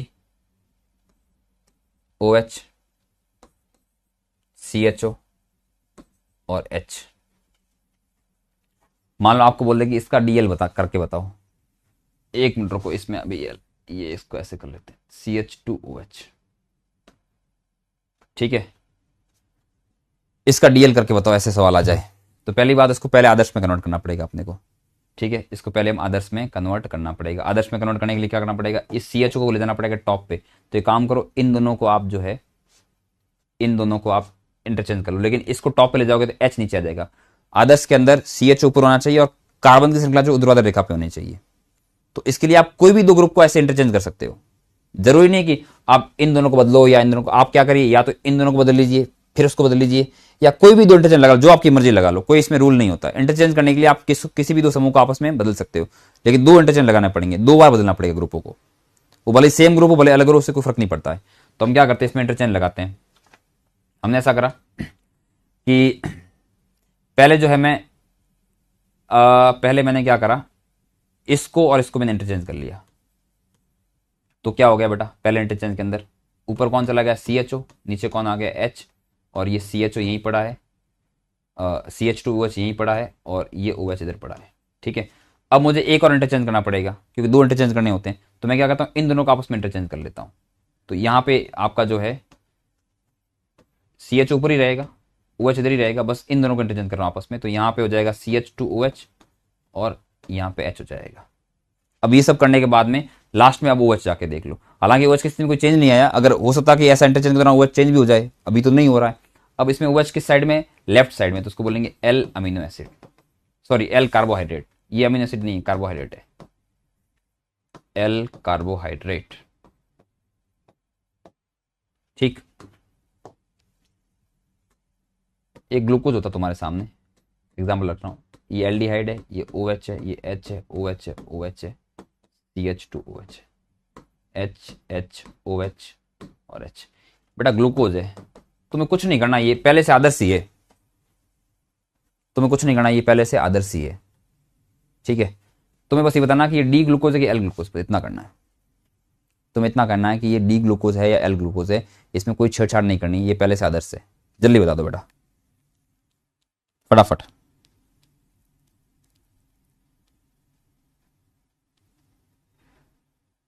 प्रिया बेटा, मैं ये समझाना चाहता हूं कि आपको कार्बोहाइड्रेट और अमीनो एसिड मिल जाए, ठीक है, और उसमें आपसे पूछ ले कि उसका विन्यास डी है कि एल है, तो तुम बस ये देखना कि उसमें OH ग्रुप जो है या NH2 ग्रुप है।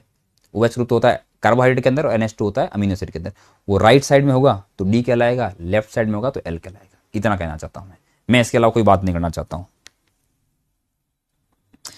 सर कैसे पता चलेगा कि सेकंड इंटरचेंज किसके बीच करना? किसी के भी बीच कर लो, जो मर्जी उसके बीच में कर लो। हाँ, इसका ये डी ग्लूकोज होगा बेटा, ये डी ग्लूकोज होगा, क्योंकि इसमें लास्ट किरेल कार्बन जो है ये वाला है, इसके ऊपर OH किस साइड में, राइट साइड में, तो डी ग्लूकोज। लेकिन कुछ बच्चे ऐसे डी स्मॉल लिख रहे हैं, स्मॉल डी नहीं लिखना मेरे भाई। स्मॉल डी का मतलब होता है डेक्स्ट्रो रोटेटरी।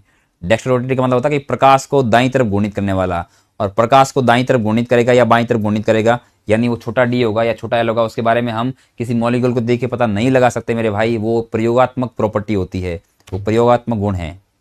ठीक है, जैसे आप रासायनिक बलगतिकी पढ़ के आए हैं, उसमें आप अभिक्रिया को देखकर, ठीक है, जैसे मैं आपसे पूछ लेता कि ये हमारे पास में एक रिएक्शन है, फॉर एग्जांपल H2 और I2, उसे HI बन रहा है, ठीक है, उसे HI बन रहा है। इसमें आप इस अभिक्रिया के लिए अगर आपसे पूछे कि इसकी अणुता और कोटि बताओ, तो अणुता तो हम देख के बता सकते हैं, मॉलिक्यूल रिएक्शन को देख के बता सकते हैं, लेकिन कोटि हम नहीं बता सकते मेरे भाई, कोटि नहीं बता सकते। कोटि के लिए हमारे पास में वेग नियम व्यंजक होना चाहिए, क्योंकि प्रयोग से निकलती है, जबकि अणुता या आणविकता होती है वो सिद्धांतिक प्रॉपर्टी होती है। तो जो डी और एल है ना बेटा, ये डी या जो कैपिटल डी और कैपिटल एल होता है, तो सैद्धांतिक गुण है, ये तो मॉलिक्यूल को देख के बता सकते हैं। देखना क्या होता है, OH की पोजीशन देखनी है, राइट में लेफ्ट में, ठीक है, तो उसके अनुसार डी और एल तय कर देना। लेकिन छोटा डी और छोटा एल होता है वो प्रयोगात्मक होता है, उसके बारे में कोई बात नहीं करेंगे, वो तो प्रयोग से पता चलेगा। ठीक है बेटा, आई होप कि क्लियर होगा। चलिए टॉपिक खत्म करते हैं, कहानी खत्म हुई, यहां पर नया टॉपिक पढ़ते हैं बेटा।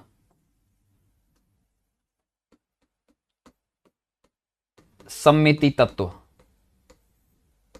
सममिति तत्व, सिमेट्री एलिमेंट। सिमेट्री एलिमेंट पढ़ने वाले हैं, इसके अंदर दो चीजें पढ़ेंगे, एक पढ़ेंगे सममिति तल, एक पढ़ेंगे सममिति तल, और एक पढ़ेंगे सममिति केंद्र।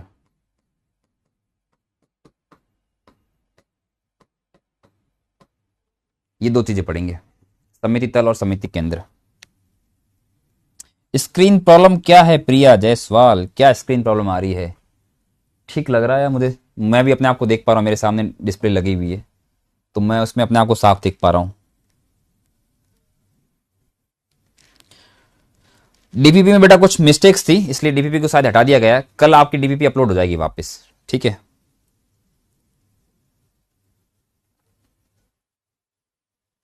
हाँ बेटा हीरो, केमिस्ट्री फालतू है। केमिस्ट्री से तुम अकेले परेशान नहीं, मैं भी परेशान हूं, और तुम्हारे और हमारे जैसे लाखों लोग परेशान हैं, लेकिन तुम्हारी पढ़ने की मजबूरी मेरी पढ़ाने की मजबूरी है, ठीक है। मैं कोई केमिस्ट्री का खास दीवाना नहीं हूं, मुझे भी केमिस्ट्री कोई खास पसंद नहीं है। बट डीपीपी जो है ना वो थोड़ी अलग तरह की है, आपको हार्ड इसलिए लग रही है क्योंकि वो थोड़ी गलत डीपीपी, उसमें गलत तरह के क्वेश्चन आ रखे हैं, इसलिए उसको हटा देंगे अपन। हार्ड नहीं है, मैं आपको गारंटी देता हूं कि ये पढ़ाने के बाद में आपके डीपीपी के सारे क्वेश्चन लग जाएंगे। मेरा पढ़ाने का तरीका इस तरह से होता है कि डीपीपी, धनुष और नीट में जो क्वेश्चन आने वाले तुम्हारे, वो सारे क्वेश्चन तुम्हारे लग जाए, ठीक है। सारे क्वेश्चन नोट से होने वाला। एक आप चाहे तो ना यूट्यूब पे आपको मेरा वीडियो मिल जाएगा लास्ट ईयर में, जो मैंने यकीन बैच में पढ़ाया था ऑर्गेनिक केमिस्ट्री, उसके सारे के सारे क्वेश्चन जो क्लास नोट से उसमें से आए थे, जो पढ़ाया वही आया। नीट वाला हिंदी मीडियम चैनल पे आपको सारे मिल जाएंगे, जो क्लास नोट्स है आपके सारे सारे आ जाए, उससे उसी से सारे क्वेश्चन आए थे। ऑर्गेनिक केमिस्ट्री 17-18 क्वेश्चन सारे के सारे अपनी क्लास नोट से थे। ठीक है, तो कहीं जाने की जरूरत नहीं है आपको, कुछ कहीं कहीं भटकना नहीं है, बस जो आपको लिखवाया जा रहा है वही आपके लिए अंतिम सत्य है। ठीक है, चलिए भाई आगे बढ़ते हैं। स्टार्टिंग करते सममिति तल से। सममिति तल, सममिति तल जो होता है उसको बोलते हैं plane of symmetry. Plane of symmetry का मतलब होता है शॉर्ट में पीओएस, पॉश बोलते इसको, पॉश, पीओएस। ठीक है, पीओएस। ठीक है, सममिति तल। स्क्रीन ब्लिंक कर रही है। Okay okay okay okay okay okay, ठीक है, मुझे 1 मिनट का समय दे, मैं स्क्रीन की थोड़ा इसकी स्क्रीन की ना ब्राइटनेस कम करा लेता हूँ, जिससे ब्लिंकिंग कम हो जाएगी। मेरे ख्याल से सही बोल रहे हो आप, मुझे 1 मिनट का समय दे आप।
हाँ बेटा, कमेंट करके बताइए क्या आपकी स्क्रीन अभी भी ब्लिंक कर रही है।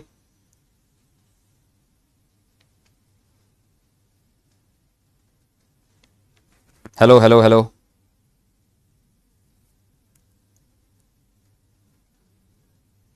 क्या आपकी स्क्रीन अभी भी आपको ब्लिंक दिखाई दे रही है? ठीक है, परफेक्ट।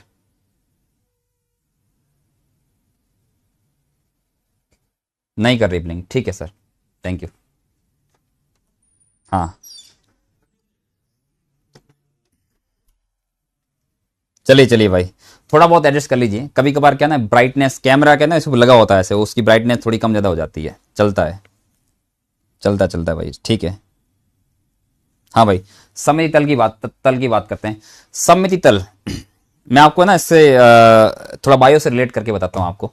ठीक है, मैं बायो का स्टूडेंट रहा हूँ, तो उसी से रिलेट करके बता देता हूँ आपको मैं। तो भैया हमारे टाइम में एक चैप्टर था, कौन सा था, एनिमल किंगडम। एनिमल किंगडम के अंदर एक टॉपिक था, जो आपके पास एनिमल किंगडम में वो होते हैं ना, क्या बोलते हैं, पोरीफेरा, सिलेंट्रेटा, टीनोफोरा, और भी बहुत सारे इस तरह के कॉर्डिनेट वो होते हैं, कॉर्डेट्स, मतलब किंगडम होते हैं उनके। ठीक है, किंगडम बोलते हैं, फाइलम बोलते हैं, मुझे याद नहीं आ रहा ढंग से, फाइलम बोलते हैं शायद उनको। तो बहुत सारे तरह के फाइलम होते हैं। उसमें ऐसा पढ़ाते थे हमें कि जो कुछ ऐसे ऐसे भी एनिमल होते हैं जिनको 2 बराबर भागों में काट सकते हैं, बाइलेटरल सिमेट्री होती है। जैसे इंसान है, अपने को 2 इक्वल पार्ट में काटा जा सकता है, तो अपन बाइलेटरली सिमेट्रिकल है।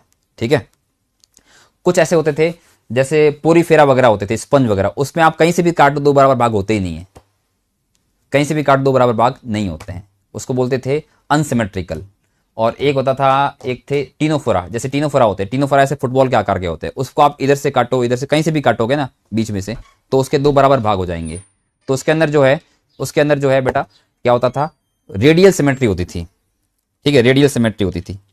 तो वही है, वही एग्जैक्टली सेम चीज यहां पर है। तो आप किसी भी चीज को, किसी भी मतलब किसी अणु को, किसी यौगिक को, किसी वस्तु को अगर आप कट करेंगे, ठीक है, और वो दो बराबर भागों में कट जाए और दोनों बराबर भाग एक दूसरे के दर्पण प्रतिबिंब होने चाहिए, मतलब वो दिखने में ऐसे लगने चाहिए कि एक दूसरे के दर्पण प्रतिबिंब है।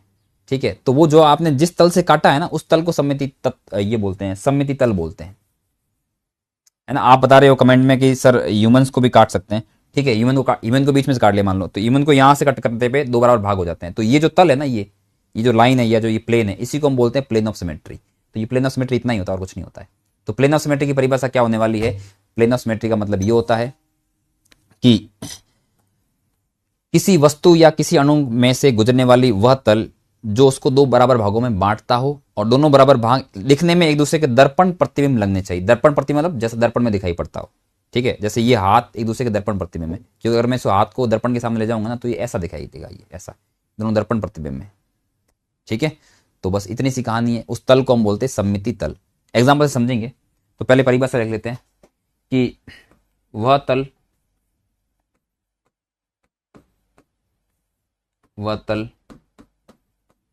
जो किसी वस्तु या अणु को दो समान भागों में बांटता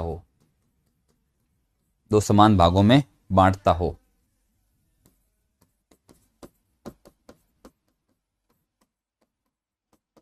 तथा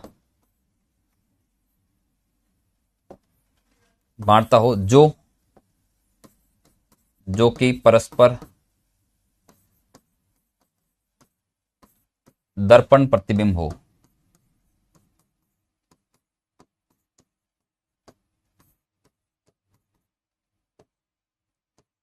सममिति तल कहलाता है। सममिति तल कहलाता है।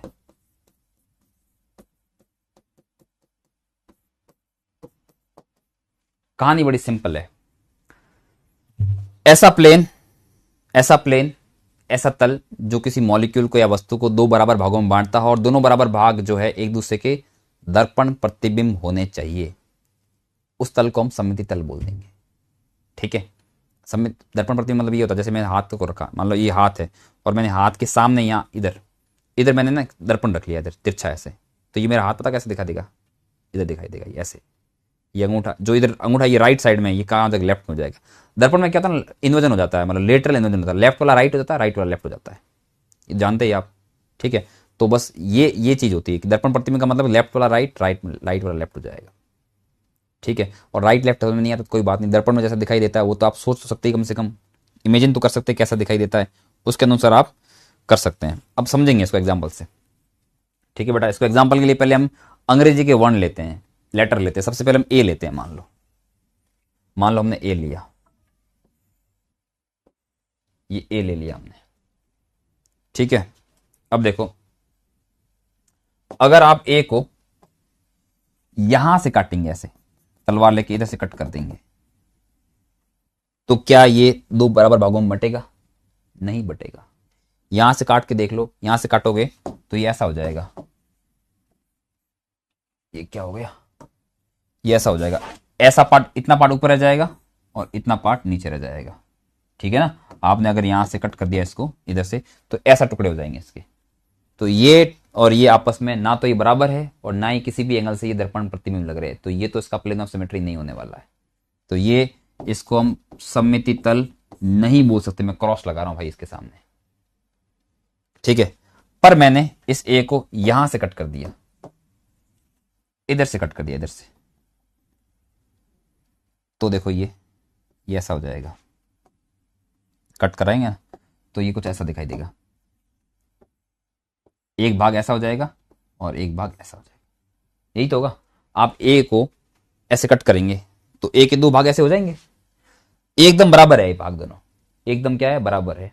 और ना केवल बराबर है, एक दूसरे के दर्पण प्रतिबिंब भी है। दर्पण प्रतिबिंब का मतलब है कि अगर मान लो इसके सामने मैं दर्पण लगा लेता हूँ, शीशा लगा लेता हूँ, ऐसे मिरर लगा लेता हूँ, तो ये वाला जो है चीज दर्पण में एग्जैक्टली ऐसे दिखाई देगी, है कि नहीं है, एक दूसरे के दर्पण प्रतिबिंब लग भी रहे हैं। इसका मतलब ये जो तल है, ये वाला ये तल है जिसके जिसके थ्रू हमने इसको काटा है, इसको हम बोलेंगे सममिति तल, इसको शॉर्ट में बोलते हैं प्लेन ऑफ सिमेट्री। ठीक है, तो यानी कि ए में से जो ऊर्ध्वाधर रेखा गुजरती है वो उसका सममिति तल होता है, प्लेन ऑफ सिमेट्री होती है।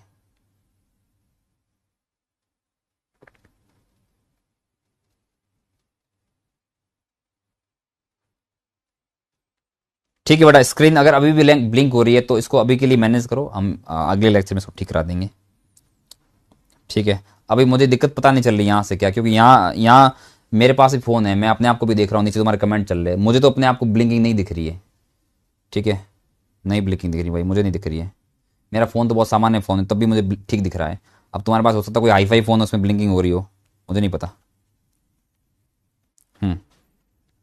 ये हो गया। तो ये बेटा ये तल, ये आपका सममिति तल कहलाता। अब मैं एक दो एग्जाम्पल और ले रहा हूँ तुम्हारे सामने। मान लो मैंने ले लिया है कौन सा ले लिया हमने ले लिया है ओ ले लिया है। ठीक है, फिर हमने ले लिया है ओ ले लिया है, फिर पी ले लिया, फिर एन ले लिया।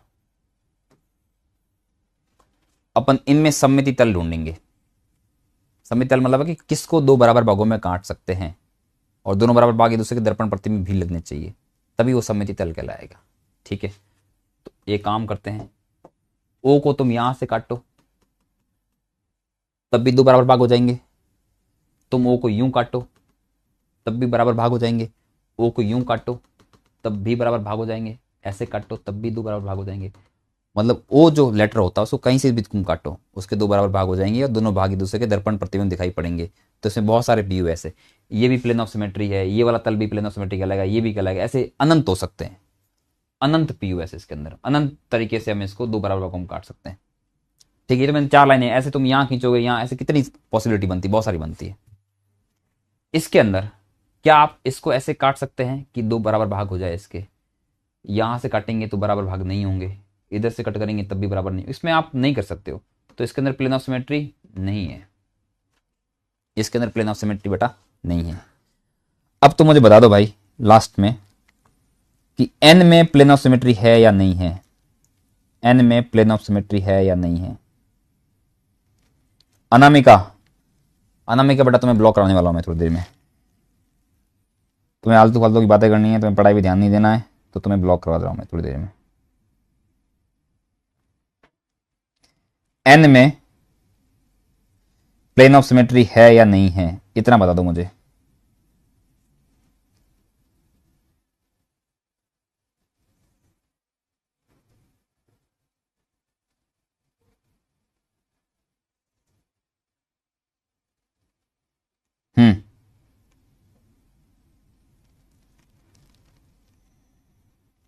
है, सब लोग कह रहे हैं।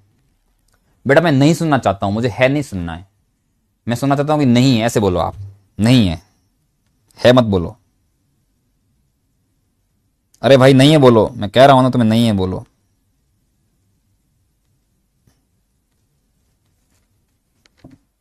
नहीं है नहीं है नहीं है नहीं है नहीं है, पक्का नहीं है। कैसे नहीं है? देखो आपको ये लग रहा होगा कि आप यहां से एन को कट करेंगे तो बराबर भाग हो जाएंगे, मैं तुम्हारी बात से सहमत हूं। अगर तुम यहां से कट करोगे तो एक टुकड़ा ऐसे हो जाएगा और एक टुकड़ा ऐसे हो जाएगा, ये ऐसे बराबर भागों में कट तो गए, लेकिन केवल बराबर भागों में कटना प्लेन ऑफ सिमेट्री नहीं बनाता है। बराबर भागों में कटने के साथ साथ में दर्पण प्रतिबिंब भी होना चाहिए। अब मुझे ये बताओ कि ये दोनों भाग एक दूसरे के दर्पण प्रतिबिंब है क्या? तुम इसके सामने दर्पण लगाओगे तो क्या दर्पण में ऐसा दिखाई पड़ेगा? नहीं दिखाई पड़ेगा। इसका दर्पण प्रतिबिंब कैसा होना चाहिए था? इसका दर्पण प्रतिबिंब जो है, मान लो इसका दर्पण प्रतिबिंब तुमसे पूछे तो दर्पण में तो ये भाई ऐसा दिखना चाहिए था ना।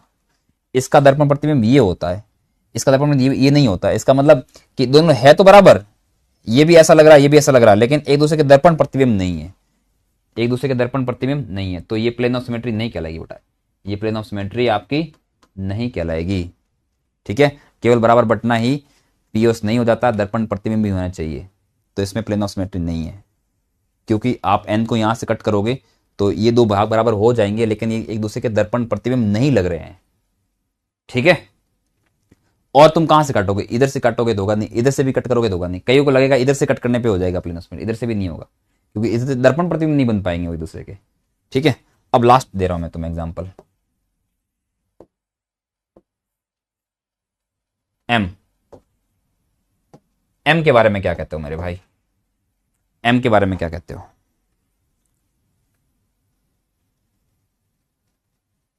एन, एम, एम के बारे में क्या कहते हो?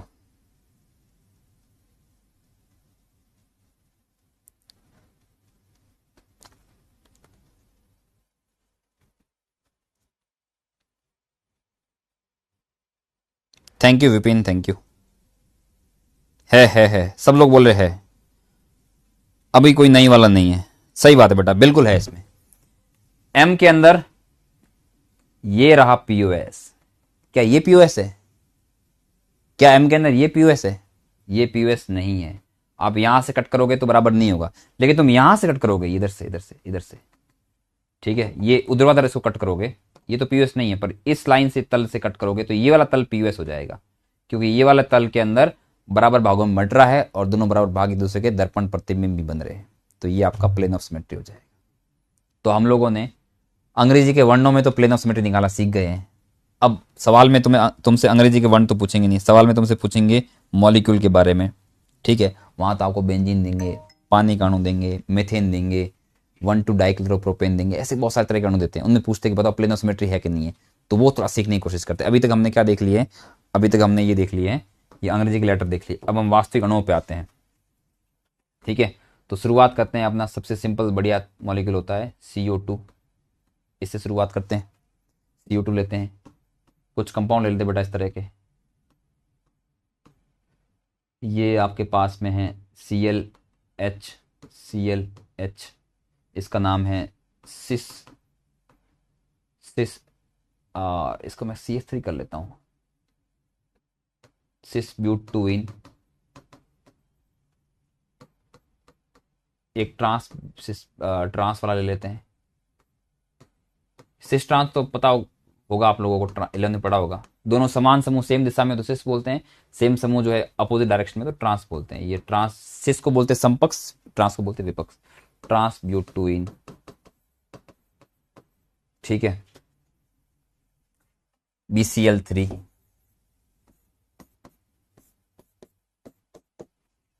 BCl3,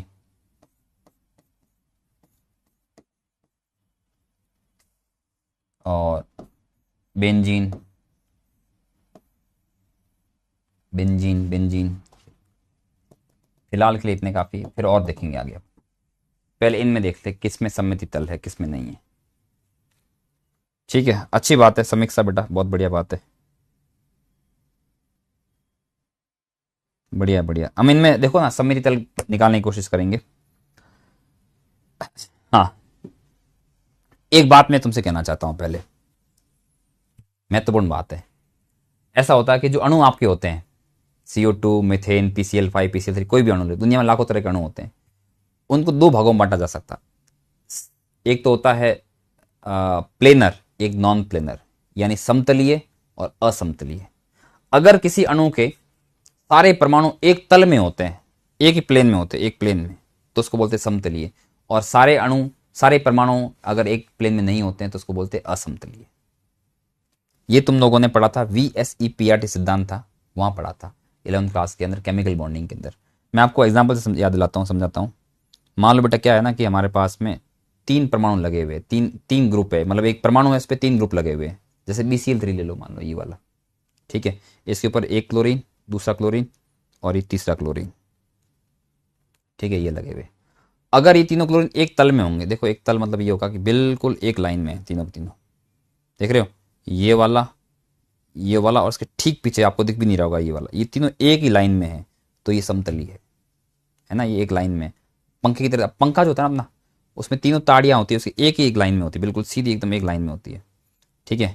अब मान लो तुमने पंखे पे मुक्का मारा एक ताड़ी पे, तो ये एक ताड़ी ऊपर चली गई इसकी, ठीक है। अब ये समतली नहीं रहा। अब ये वाली पेन और ये वाली पेन, ये तो एक तल में है, पर ये थोड़ी तल से क्या होगी, बाहर होगी, तो ये असमतली होगा।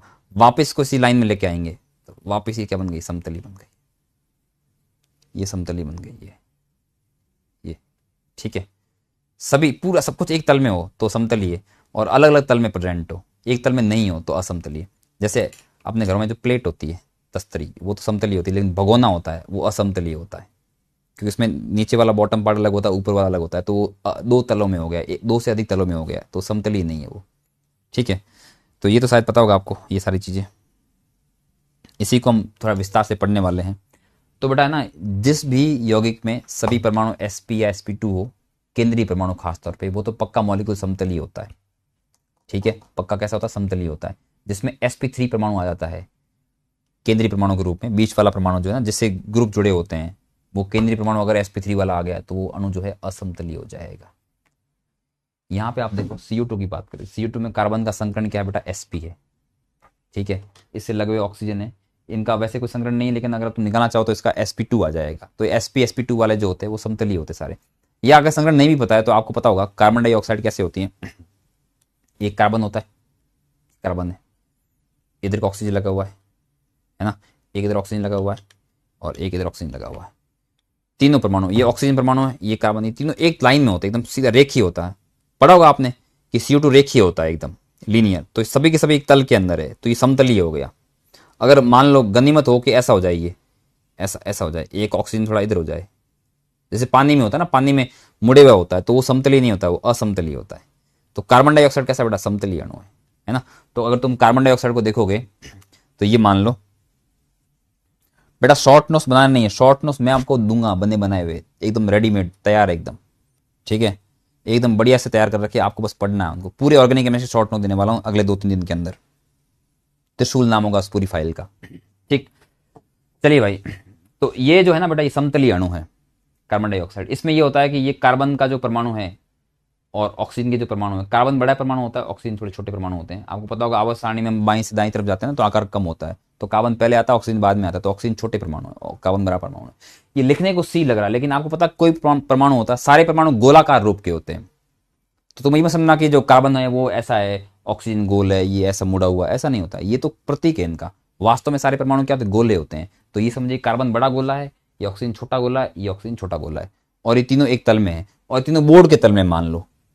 ठीक है, आप समझिए कि एक बॉल है, इस बोर्ड में धसी हुई है, ऐसे एक छोटी बॉल धसी हुई, ये भी धसी हुई। अब तुम्हें क्या करोगे? एक तलवार लेके आओगे बढ़िया वाली।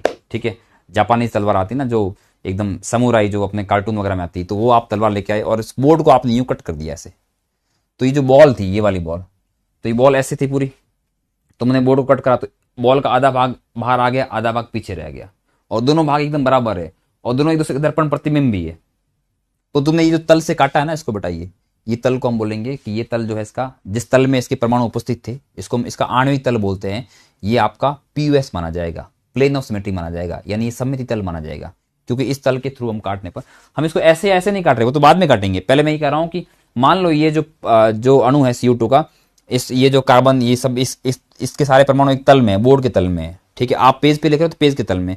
अब तुम पेज जो है, किताब का पन्ना है, उसमें आपने लिखे हुए CO2, अब पन्ने को बिल्कुल यूं कट लोगे आप बीच में से, तो इसमें जो आधे परमाणु है, आधे गोले इधर आना, मतलब CO2 ऐसे, एक कार्बन का एक परमाणु है, उसमें आधा बाहर पार्ट है, आधा इधर है, फिर एक छोटा परमाणु, उसमें भी इधर इधर ऐसे ऐसे। अब बीच में कट करोगे तो सारे के सारे परमाणु जो है वो आधे आधे हो जाएंगे, और एक दूसरे के दर्पण प्रतिबिंब भी होंगे। तो यानी कि जिस तल में उपस्थित है, वो तल जो है उसका प्लेन ऑफ सिमेट्री कहलाएगा। कम से कम वो तो तल प्लेन ऑफ सिमेट्री कहलाएगा। ठीक है, तो जितने भी बेटा मैंने आपके सामने अणु लिखे हैं ना, ये सारे के सारे समतलीय अणु हैं। तो अगर मैं इसको सैंडविच कट करूंगा, इसको सैंडविच कट बोलते हैं। सैंडविच में तो ऐसा ही होता है, बर्गर या सैंडविच में ऐसे दो भाग बराबर हो जाते हैं। हालांकि उसमें टमाटर और जो क्या हो रखा होता है, खीरा वेरा, वो तो कम ज़्यादा हो जाते हैं ऊपर नीचे, लेकिन मान लीजिए कि सममित एकदम सैंडविच है, तो बीच में से करेंगे दोनों भाग बराबर हो जाएंगे। ठीक है, हालांकि ऐसा वास्तव में होता नहीं है, उदाहरण के लिए बोल रहा हूँ। तो जब इसका सैंडविच कट करेंगे तो ये सारे परमाणुओं का आधा भाग इधर आ जाएगा, आधा भाग पीछे रह जाएगा, और ये प्लेन ऑफ सिमेट्री कहलाएगा, ये वाला तल। तो एक प्लेन ऑफ सिमेट्री ये हो गया। अब मान लो तुम्हारी इच्छा होगी, सर हम तो यहां से नहीं कट करेंगे, हम तो यहां से कट करेंगे, तब भी तो बराबर ही होगा मेरे भाई। इधर से कट करोगे तब भी जो है बिल्कुल बराबर भागों में बट रहा है। तो प्लेन ऑफ सिमेट्री का मतलब ये होता है कि ऐसा कोई तल जो उसको दो बराबर भागों में बांटता हो और दोनों भाग एक दूसरे के दर्पण प्रतिबिंब हो, वो उसका क्या कहलाता है? वो उसका कहलाता है आपका प्लेन ऑफ सिमेट्री कहलाता है। तो ये भी प्लेन ऑफ सिमेट्री है, ये भी। अगर तुम यहां से कट करोगे तब भी इसके दो बराबर भाग हो जाएंगे, तो ये प्लेन ऑफ सिमेट्री भी हो गया। तो तीन तरह की प्लेन ऑफ सिमेट्री होगी। एक तो इसका आणविक तल, आणविक तल का मतलब कि जिस तल में इसके परमाणु उपस्थित है, वो वाला यूं, आप यूं समझिए कि यूं कट करेंगे, ऐसे स्लाइस करेंगे इसकी। और एक ये वाला तल और एक ये वाला तल, तो इसमें 3 पीयूएस प्रेजेंट है, इसके अंदर 3 पीयूएस प्रेजेंट है, 3 प्लेन ऑफ सिमेट्री प्रेजेंट है। ठीक है, चलिए भाई आगे बढ़ते हैं। इसकी बात करें, ये आपके पास में ना, ये भी आपका समतलीय अणु है। देखो कार्बन sp2 sp2 है, केंद्रीय एटम, जब सेंट्रल एटम जो होते हैं sp2 होते हैं, तो उससे लगे हुए ग्रुप सभी एक प्लेन में होते हैं, तो ये भी समतलीय है। तो इसका ये जो प्लेन है, इसके अंदर भी सैंडविच कट लगाएंगे तो इसमें 2 बराबर भाग हो जाएंगे। ये भी समतलीय, तो यहाँ भी पीयूएस आ जाएगी ये वाला तल में। BCl3 भी समतलीय होता है बेटा, तो इसका भी ये प्लेन ऑफ सिमेट्री आ जाएगी, इसके भी प्लेन ऑफ सिमेट्री आ जाएगी, है ना। आप यूं समझिए कि सारे के सारे जो आपके यौगिक लिखे हैं ये बोर्ड में धसे हुए हैं, और तुम बोर्ड को यूं कट कर लो, तो बोर्ड में कट करोगे तो आधे इनके सारे, आधे परमाणु बाहर हो जाएंगे, आधे दूर हो जाएंगे, एग्जैक्टली आधा आधा हो जाएगा ये। ठीक है, क्योंकि सारे समतलीय अणु है। मान लो समतलीय नहीं तो मान लो मिथेन होता है ये, या और कोई परमाणु होता, तो उसमें क्या होता है, 2 बॉन्ड तल में होते, एक तुम्हारी तरफ आया होता है, एक पीछे तरफ गया होता, तब शायद जो है पीयूएस आती या नहीं आती वो अलग बात होती है, कि डिपेंड करता है फिर सारे परमाणु सेम है कि नहीं है। अगर मान लो चारों हाइड्रोजन हो गए तो तल आ जाएगा, पीयूएस आ जाएगा, लेकिन एक क्लोरीन और सामने ब्रोमीन पड़ा हो तो फिर पीयूएस नहीं आ पाएगी। लेकिन ये तो सारे समतलीय अणु है बेटा, तो इनमें सब में पीयूएस प्रेजेंट है। तो इसमें एक और पीयूएस प्रेजेंट है, तुम बताओ कौन सी वाली होगी। इस वाले के अंदर अगर तुम यहाँ से कट करोगे, इधर से बीच में से, तो एक और सम पीयूएस आ जाएगी, क्योंकि यहाँ से कट करने पर भी दोनों भाग बराबर हो रहे। लेकिन यहाँ से कट करोगे तो पीयूएस नहीं आएगी, क्योंकि CH3 के सामने कौन आ रहा है, H आ रहा है, जबकि CH3 के सामने CH3 आना चाहिए था, सेम ग्रुप आना चाहिए, CH3 हो या कोई भी हो, कट करने पे दोनों साइड में सेम ग्रुप आना चाहिए, तभी वो पीयूएस कहलाता है। ठीक है, तो ये वाली पीयूएस नहीं होगी। इसमें देखो बेटा, इसमें तुम यहां से कट करोगे तो यहां दर्पण लगाओगे बेटा, दर्पण में CH3 के सामने CH3 ही दिखना चाहिए, पर यहां तो H दिखेगा दर्पण में, क्योंकि ये वाला पार्ट और ये वाला पार्ट जो है ये एक दूसरे के दर्पण प्रतिबिंब नहीं होने वाले यहां से, इसलिए ये भी आपका प्लेन ऑफ सिमेट्री नहीं होगा। इसमें 2 प्लेन ऑफ सिमेट्री है, 2 कौन सी थी, एक तो तल वाली थी और एक ही उधर थी। इसमें केवल एक ही है तल वाली, और कोई और कहीं से भी काटने में बराबर भाग नहीं हो रहे हैं। इसमें BCl3 में बेटा इधर से कट करोगे तब भी बराबर भाग हो जाएंगे, इधर से कट करोगे तब भी बराबर हो जाएंगे, इधर से कट करोगे तब भी बराबर हो जाएंगे। तो एक तो ये समतल, एक तल वाले पीयूएस थी, 3 पीयूएस और आ गई, कुल मिला के 4 पीयूएस हो गई, कुल मिला के 4 पीयूएस हो गई। अब तुम्हें बताना कि बेंजीन में कितने पीयूएस है। ठीक है, अब तुम्हें बताना बेंजीन में कितने पीयूएस है, जल्दी बताओ बेटा, 1 मिनट का टाइम दे रहा हूं।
चलिए भाई आगे बढ़ते हैं।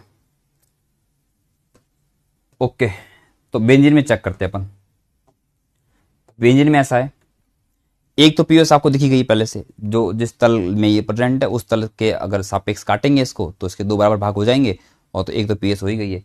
एक तुम अगर यहां से कट करो बेटा, अगर तुम इसको यहां से कट करो तो एक पीएस ये आ गई।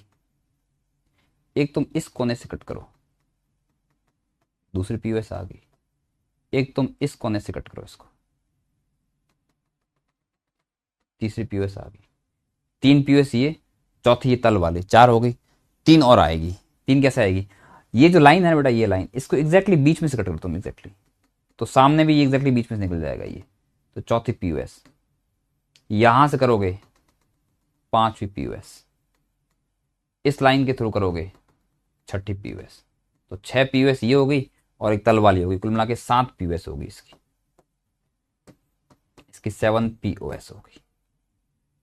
ठीक है, कई सारे बच्चों को समझ में नहीं आई होगी, ये मैं दोबारा फटाफट से बताता हूँ। ये बेंजीन वाली, मान लो ये बेंजीन है। अब तुम ये मत सोचना कि बेंजीन में सर पाई बॉन्ड एक यहाँ होता है, एक यहाँ होता है, एक यहाँ होता, कट करेंगे तो बराबर नहीं होगा। अरे भाई, कट यहाँ से तुम लगे के बराबर हो जाएगा, लेकिन यहाँ से बराबर नहीं होगा, क्योंकि दो बॉन्ड ऊपर रह जाएंगे, एक नीचे। अरे भाई, बेंजीन में तीनों पाई बॉन्ड जो होते हैं ना, वो रुके हुए नहीं रहते हैं, ऐसे रोके नहीं रखना, वो घूमते रहते हैं, विस्थानीकृत रहते हैं।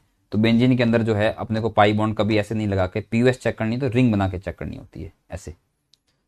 ठीक है, तो एक तो बेटा मैंने कहा ये जो बेंजीन की वलय है ना, बेंजीन की वलय तुम ऐसा मान लो, ये बेंजीन की वलय, ये कैमरे का लेंस है, आप मान लीजिए बेंजीन की वलय है। इसमें क्या है, 1 2 3 4 5 6 कार्बन के परमाणु, 6 के 6 एक ही तल में है, और उन सभी कार्बन के परमाणु के ऊपर हाइड्रोजन लगे हुए, 1 2 3, वो भी तल में है ना, सारे तल के अंदर। अब मैंने क्या करा, मान लो इसको 2 भाग कर लिया बराबर, बीच में से कट कर लिया इसको यूं ऐसे। तो वो जो कार्बन के परमाणु थे, गोले ही तो थे परमाणु, और क्या होते हैं। तो ये गोला था कार्बन का, ये भी आधा इधर आधा उधर हो गया, इधर वाला गोला भी आधा इधर आधा उधर हो गया, सारे गोले जो थे वो 2 बराबर भागों में बंट गए। यानी इस तल के सापेक्ष में पीयूएस मिल गया हमें, यानी इस तल से काटने पर 2 बराबर भाग हो गए हैं, तो ये पीयूएस हो गया। तो ये तो इसका आणविक तल था बेटा, है ना, इसको मैंने ऐसे निरूपित कर लिया, ये इसका आणविक तल था, कि हमने इसको ऐसे सैंडविच कट करा, तो आधा बार आधा उधर पीयूएस आ गया एक। तो इसके अलावा 6 और है, ये तो एक है, इसको मिला के 7 हो जाएंगे, इसके अलावा 6 और कौन से। मानो तुम यहां से कट करोगे, बराबर होगा, इधर से कट करो, इधर से एकदम बीच में से, एकदम बीच में से ऐसे, तब भी बराबर भाग हो जाएंगे। यहां से कट करो तो बराबर हो जाएंगे। तो 3 तो ये हो गए बीच वाले। फिर ये कोने से पकड़ लो आप, ये मान लो ये कोना पकड़ के इस सामने वाले कोने से निकाल दो, या ये वाला कोना पकड़ के इधर से निकाल दो, या ये वाला कोना पकड़ के इधर से निकाल दो, तो इनके तहत भी बराबर होने वाले हैं। तो 3 ये और 3 ये बीच वाले थे जो मैंने पहले बताया अभी आपको, 1 2 और 3। तो कुल कितने हो गए, 6 इस तरह के हो गए, और एक आणविक सम्मित जो तल वाला था वो था। तो 7 पीयूएस है बेंजीन के अंदर। तुमसे कोई पूछेंगे नहीं कि 7 है कि 6, वो तो मैं ऐसे ही बता रहा हूं आपको। आपसे इतना पूछेंगे कि पीयूएस है या नहीं है। जे के अंदर पूछते हैं, जे के अंदर सवाल आया था एक बार कि CH2Cl2 के अंदर कितनी सम्मिलित तल है, पीयूएस कितनी है। वो नीट वाले नहीं पूछते, नीट वाले भाई उनको पता है, बच्चे अपने जो है बायोलॉजी वाले बच्चे हैं, थोड़ा दिमाग भी थोड़ा 19-20 ही होता है, ठीक है, और सब्जेक्ट भी इनका जो है ईजी रहता है, नीट में क्वेश्चन भी ईजी आते हैं, तो उस हिसाब से जो है डिफिकल्ट क्वेश्चन नहीं पूछते, आसान क्वेश्चन पूछते हैं। इतना ही पूछते हैं कि पीयूएस है कि नहीं है, ठीक है। और ये भी डायरेक्ट क्वेश्चन नहीं आता है, ये पीयूएस है कि नहीं इसका हम उपयोग करेंगे आगे किसी और टॉपिक के अंदर। ये प्रकाशिक समायता, प्रकाशिक जो है सक्रियता देखने के लिए पीयूएस का यूज करेंगे, ठीक है। तो तुम्हें बस पूरी कहानी का सारांश इतना सा है कि तुम्हें पता लगाना कि पीयूएस है कि नहीं है, बस कितनी है कितनी नहीं है वो सब तुम्हारी काम की बातें नहीं है, ठीक है। आती तुम्हें समझ में आ गई तो अच्छी बात है। अब मैं मॉलिक्यूल दूसरे ले रहा हूं कुछ।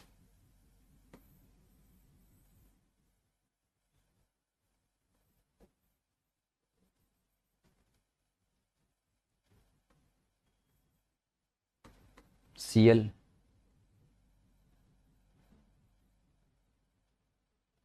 Cl इसका मॉलिक्यूल में दोनों क्लोरीन एकदम एक दिशा में है, इसको बोलते हैं सिस 1,2 डाइक्लोरो साइक्लोप्रोपेन।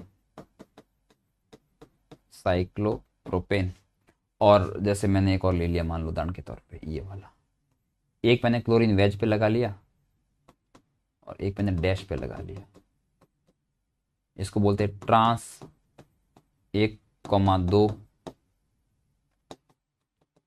डाइक्लोरो साइक्लोप्रोपेन बोलते हैं इसको, ठीक है। अपने को पीयूएस चेक करनी दोनों के अंदर। इसमें से आप यहां से कट करोगे, इसमें देखो दोनों सीएल जो है वो वेज पे है, वेज के मतलब दोनों सेम दिशा में, और तुम्हारी तरफ है बार की तरफ, तुम यहां से कट करोगे इसको तो पीयूएस आ जाएगी बेटा आराम से। कैसे आएगी, यूं समझिए, ऐसा समझिए,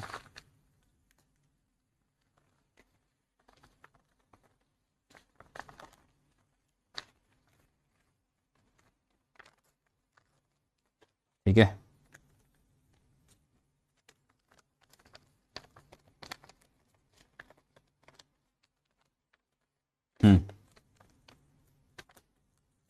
ये हो गया, मान लो इस तरह से ये त्रिभुज है, ठीक है, ये वाला। इसके ऊपर 2 ग्रुप लगे हुए, ये एक सीएल आपकी तरफ आया हुआ है, ये भी आपकी तरफ आया, दोनों एक दिशा में, ठीक है, ऐसे बाहर की तरफ आए हुए ये इस तरह से। ऐसे आर्क है तुम्हारी तरफ। अब तुम इसको बीच में से कट करोगे, ठीक है, तो इस क्लोरीन के सामने ये वाला क्लोरीन आ रहा है, दोनों क्लोरीन एक दूसरे के जस्ट सामने है, बीच में से कट करने पर ये दोनों आमने सामने आ रहे हैं, बराबर भागों में कट हो रहा है। तो ये तो प्लेन ऑफ सिमेट्री होती है कि कोई तल जो उसको बराबर भागों में बांटता है उसी को हम क्या बोलते हैं, प्लेन ऑफ सिमेट्री बोलते हैं, ठीक है। तो इसमें प्लेन ऑफ सिमेट्री आ जाएगा ये वाला। लेकिन बेटा इसमें प्लेन ऑफ सिमेट्री नहीं है, ये इसमें काटोगे तो प्लेन ऑफ सिमेट्री नहीं आ पाएगी। क्यों नहीं आ पाएगी? वही बात, एक क्लोरीन तो इसमें आगे लगा हुआ है, एक क्लोरीन कहां लगा हुआ, पीछे लगा हुआ है। तो कट करोगे तो ये वाला क्लोरीन और ये वाला क्लोरीन एक दूसरे का दर्पण प्रतिबिंब नहीं होगा, क्योंकि दर्पण में तो आगे वाला दर्पण इधर ही दिखना चाहिए ना, पीछे थोड़ी दिखता है दर्पण में। तो बराबर भागों में तो लग रहा है कि बन जाएंगे, लेकिन वो दर्पण प्रतिबिंब नहीं होंगे। इसका मतलब है कि ये जो लाइन है इसके अंदर ये प्लेन ऑफ सिमेट्री नहीं होगी, ठीक है। ये काम करते हैं, इसको मैं थोड़ा अलग तरीके से समझाता हूं आपको, अलग तरीके से समझा देता हूं आपको मैं। इसको देखो, मान लो एक काम करा मैंने, ये सिस और ट्रांस वाले होता है ना, इनको एक तरीका और भी होता है दिखाने का।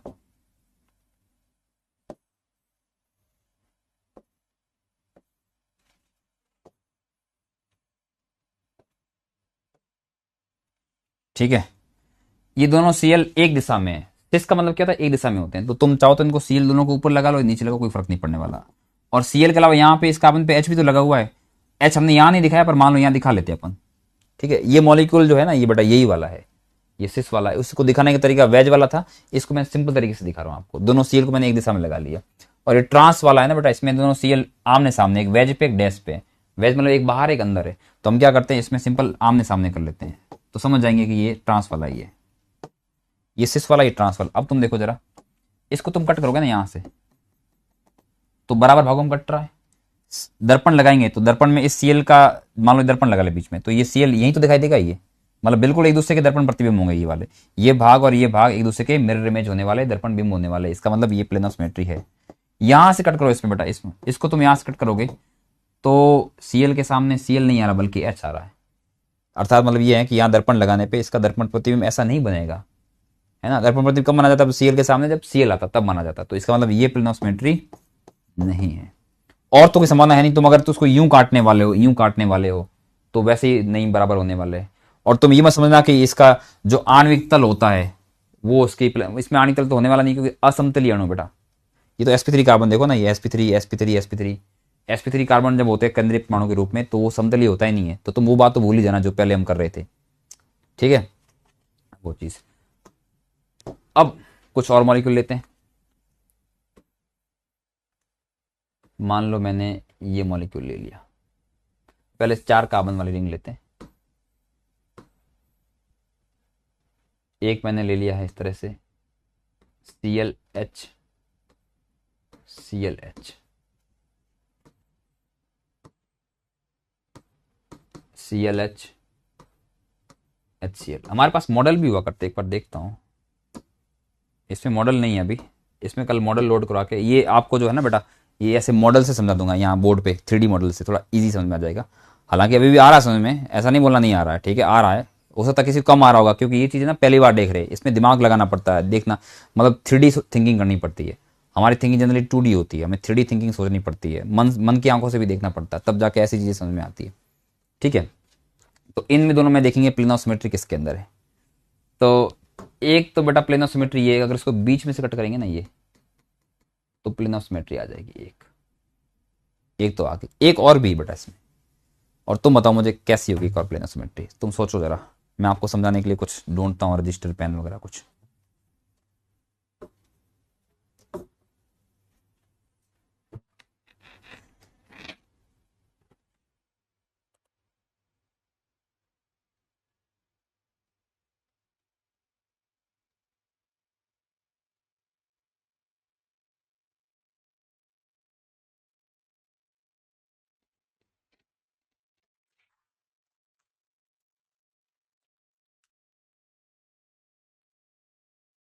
पेपर है एक, ठीक है। ये 4 की रिंग है ना, ये 4 की, मान लीजिए 4 की रिंग है, मान लिया ये 4 की रिंग है ऐसे, वो पड़ी उधर वाली, उसमें दोनों क्लोरीन जो है आमने सामने के विकर्ण वाले कार्बनों पे लगे हुए। मतलब अगर ये 4 की रिंग है, अगर एक क्लोरीन इधर लगा हुआ है तो दूसरा भी इधर लगा हुआ, एक सामने वाले पे कार्बन पे लगा हुआ है, ठीक है। तो तुम समझ लीजिए इसको ऐसे है, ये ऊपर कौन है, क्लोरीन, नीचे कौन है, हाइड्रोजन। मान लीजिए ऊपर जो पेन की जो नोक है ना, ये क्लोरीन है ये वाला, और नीचे वाला पार्ट हाइड्रोजन है। तो क्लोरीन और हाइड्रोजन हो गया। इसके ठीक सामने भी कौन है, क्लोरीन और हाइड्रोजन है। ठीक है, ऐसे इस तरह से। ठीक है, इसको हमने बीच में से कट करा। अब मेरे दोनों हाथ यूज में आ गए, तब मेरे पास में काटने के लिए कुछ है नहीं, लेकिन आप समझिए कि इसको बीच में से कट कर रहे हैं, ऐसे यहाँ से कट कर रहे हैं, जो मैंने दिखाया यहाँ पे बीच में से। ये तो प्लेन ऑफ सिमेट्री आ जाएगी। क्लोरीन के सामने क्लोरीन आ जाएगा। ठीक है, उस CH3 के सामने CH3, सब कुछ एक दूसरे के सामने आएंगे। पर एक और तरीका है इसको काटने का, वो ये है कि अगर तुम जो है ना इसको विकर्ण के सापेक्ष काट लो, मतलब यूं काट लो ऐसे। जो इधर Cl लगा हुआ है, इधर Cl लगा हुआ, उसके सामने Cl लगा हुआ, इसको तुम बीच में से कट करोगे एग्जैक्टली, तो जो क्लोरीन है उसके दो पार्ट हो जाएंगे, नीचे हाइड्रोजन के भी दो पार्ट हो जाएंगे, कार्बन के सामने कार्बन आ जाएगा। ठीक है, तो एक और इसमें सममिति तल आ जाएगा, इसमें एक और पीयूएस आ जाएगा, जब तुम इसको विकर्ण के सापेक्ष काट लोगे ऐसे, दो पीयूएस इसके अंदर। ये वाला मैं फिर से समझा रहा हूं। एक काम करता हूं, मैं इस मॉलिक्यूल को ऐसे लिख लेता हूं,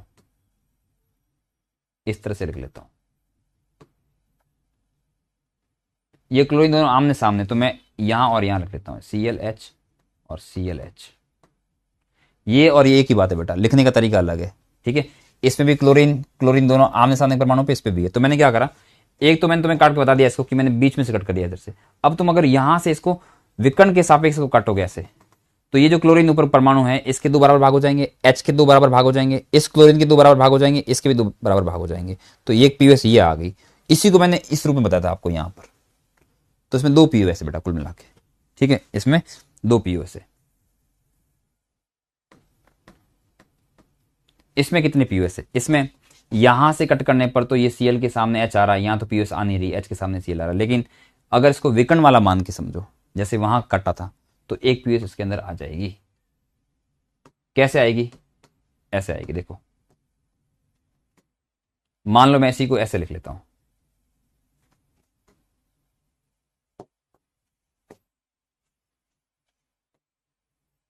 इसी को मैं ऐसे लिख लेता हूं। क्लोरीन है ऊपर, क्लोरीन बड़े आकार का परमाणु होता है, नीचे कौन है, H है, छोटे आकार का परमाणु है। इधर ऊपर H है, तो ऊपर H कर दिया मैंने, और नीचे कौन है, Cl है, नीचे Cl है। ऐसा हो गया। ये वाले मॉलिक्यूल को मैंने इस तरह से लिख लिया। बड़ा परमाणु मतलब क्लोरीन, छोटा मतलब H। क्लोरीन ऊपर है और उसके ठीक सामने कौन है, H है, क्लोरीन के सामने H है। अब तुम इसको यूं मत कट करो, ऐसे कट मत करो, तुम तो इसको ऐसे कट करो, यहां से कट करो, यहां से ऐसे। देख लो भाई, सारे भाग आधे आधे हो जाएंगे, सारे परमाणु आधे आधे बन जाएंगे। तो यानी कि इसमें यूं तो पीयूएस नहीं है, पर यूं कट करने पर, ऐसे कट करेंगे तो क्लोरीन क्लोरीन सामने सामने, आधा क्लोरीन उधर आधा इधर, आधा H उधर आधा H उधर, ये भी ऐसे कट जाएगा। मतलब यूं समझ सकते इस तरह से आप। तो इसमें भी एक पीयूएस प्रेजेंट है, इसमें भी एक पीयूएस प्रेजेंट है। लिखा नहीं जा रहा यहाँ पे, पता नहीं क्या हो गया। इसमें भी एक पीयूएस, ये मैंने ऑलरेडी लिख लिया यहाँ पर, एक पीयूएस इसमें प्रेजेंट है। तो आपके लिए अब मैं होमवर्क दे रहा हूं, होमवर्क दे रहा हूं आपके लिए।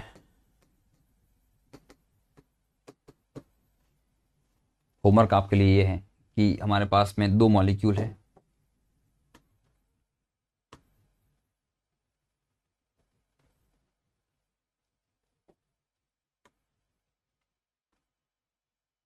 Cl दोनों वेज पे हैं, एक Cl वेज पे है, एक Cl डैश पे है।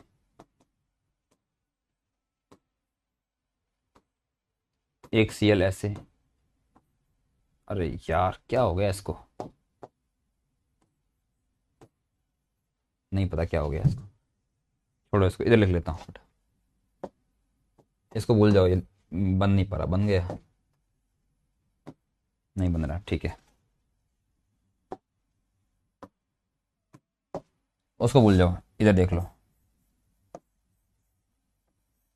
दोनों Cl इधर वेज पे है, एक Cl वेज पे, एक Cl डैश पे। कल तुम्हारा काम ये होगा कि इन चारों में आपको देख के आना है किसमें पीयूएस है, किसमें नहीं है, और कितनी कितनी पीयूएस है, ये देख के आना। ठीक है, कैसे देखोगे, मान लेना ये 6 की रिंग है इस तरह से, और ये दोनों क्लोरीन जो है एक दिशा में लगे हुए, मतलब दोनों या तो ऊपर लगे हुए या दोनों नीचे लगे हुए। या दोनों बाहर है या दोनों पीछे, मतलब एक दिशा में मान लेना इनको। तो यहाँ पे एक क्लोरीन वेज पे एक डैश पे, मतलब ये दोनों ऑपोजिट डायरेक्शन में। अगर रिंग आप ऐसे मान रहे हो तो एक क्लोरीन अगर ऊपर है तो एक नीचे क्लोरीन है, क्योंकि एक वेज और एक डैश पे, वेज और डैश आपस में उल्टे होते हैं, एक दूसरे के विपरीत दिशाओं में होते हैं। इस वजह से दिमाग से सोचना है इसको, और फिर इसको 3D में सोच के कट करने की कोशिश करनी है, प्लेन पास करवाना है इसके अंदर से, दर्पण पास करवाना है कि दो बराबर भाग हो रहे कि नहीं हो रहे, और दोनों बराबर भाग जो है एक दूसरे के दर्पण प्रतिबिंब हो रहे कि नहीं हो रहे, ये चीज़ आपको करनी है। तो हम इसको कल कंटिन्यू करेंगे।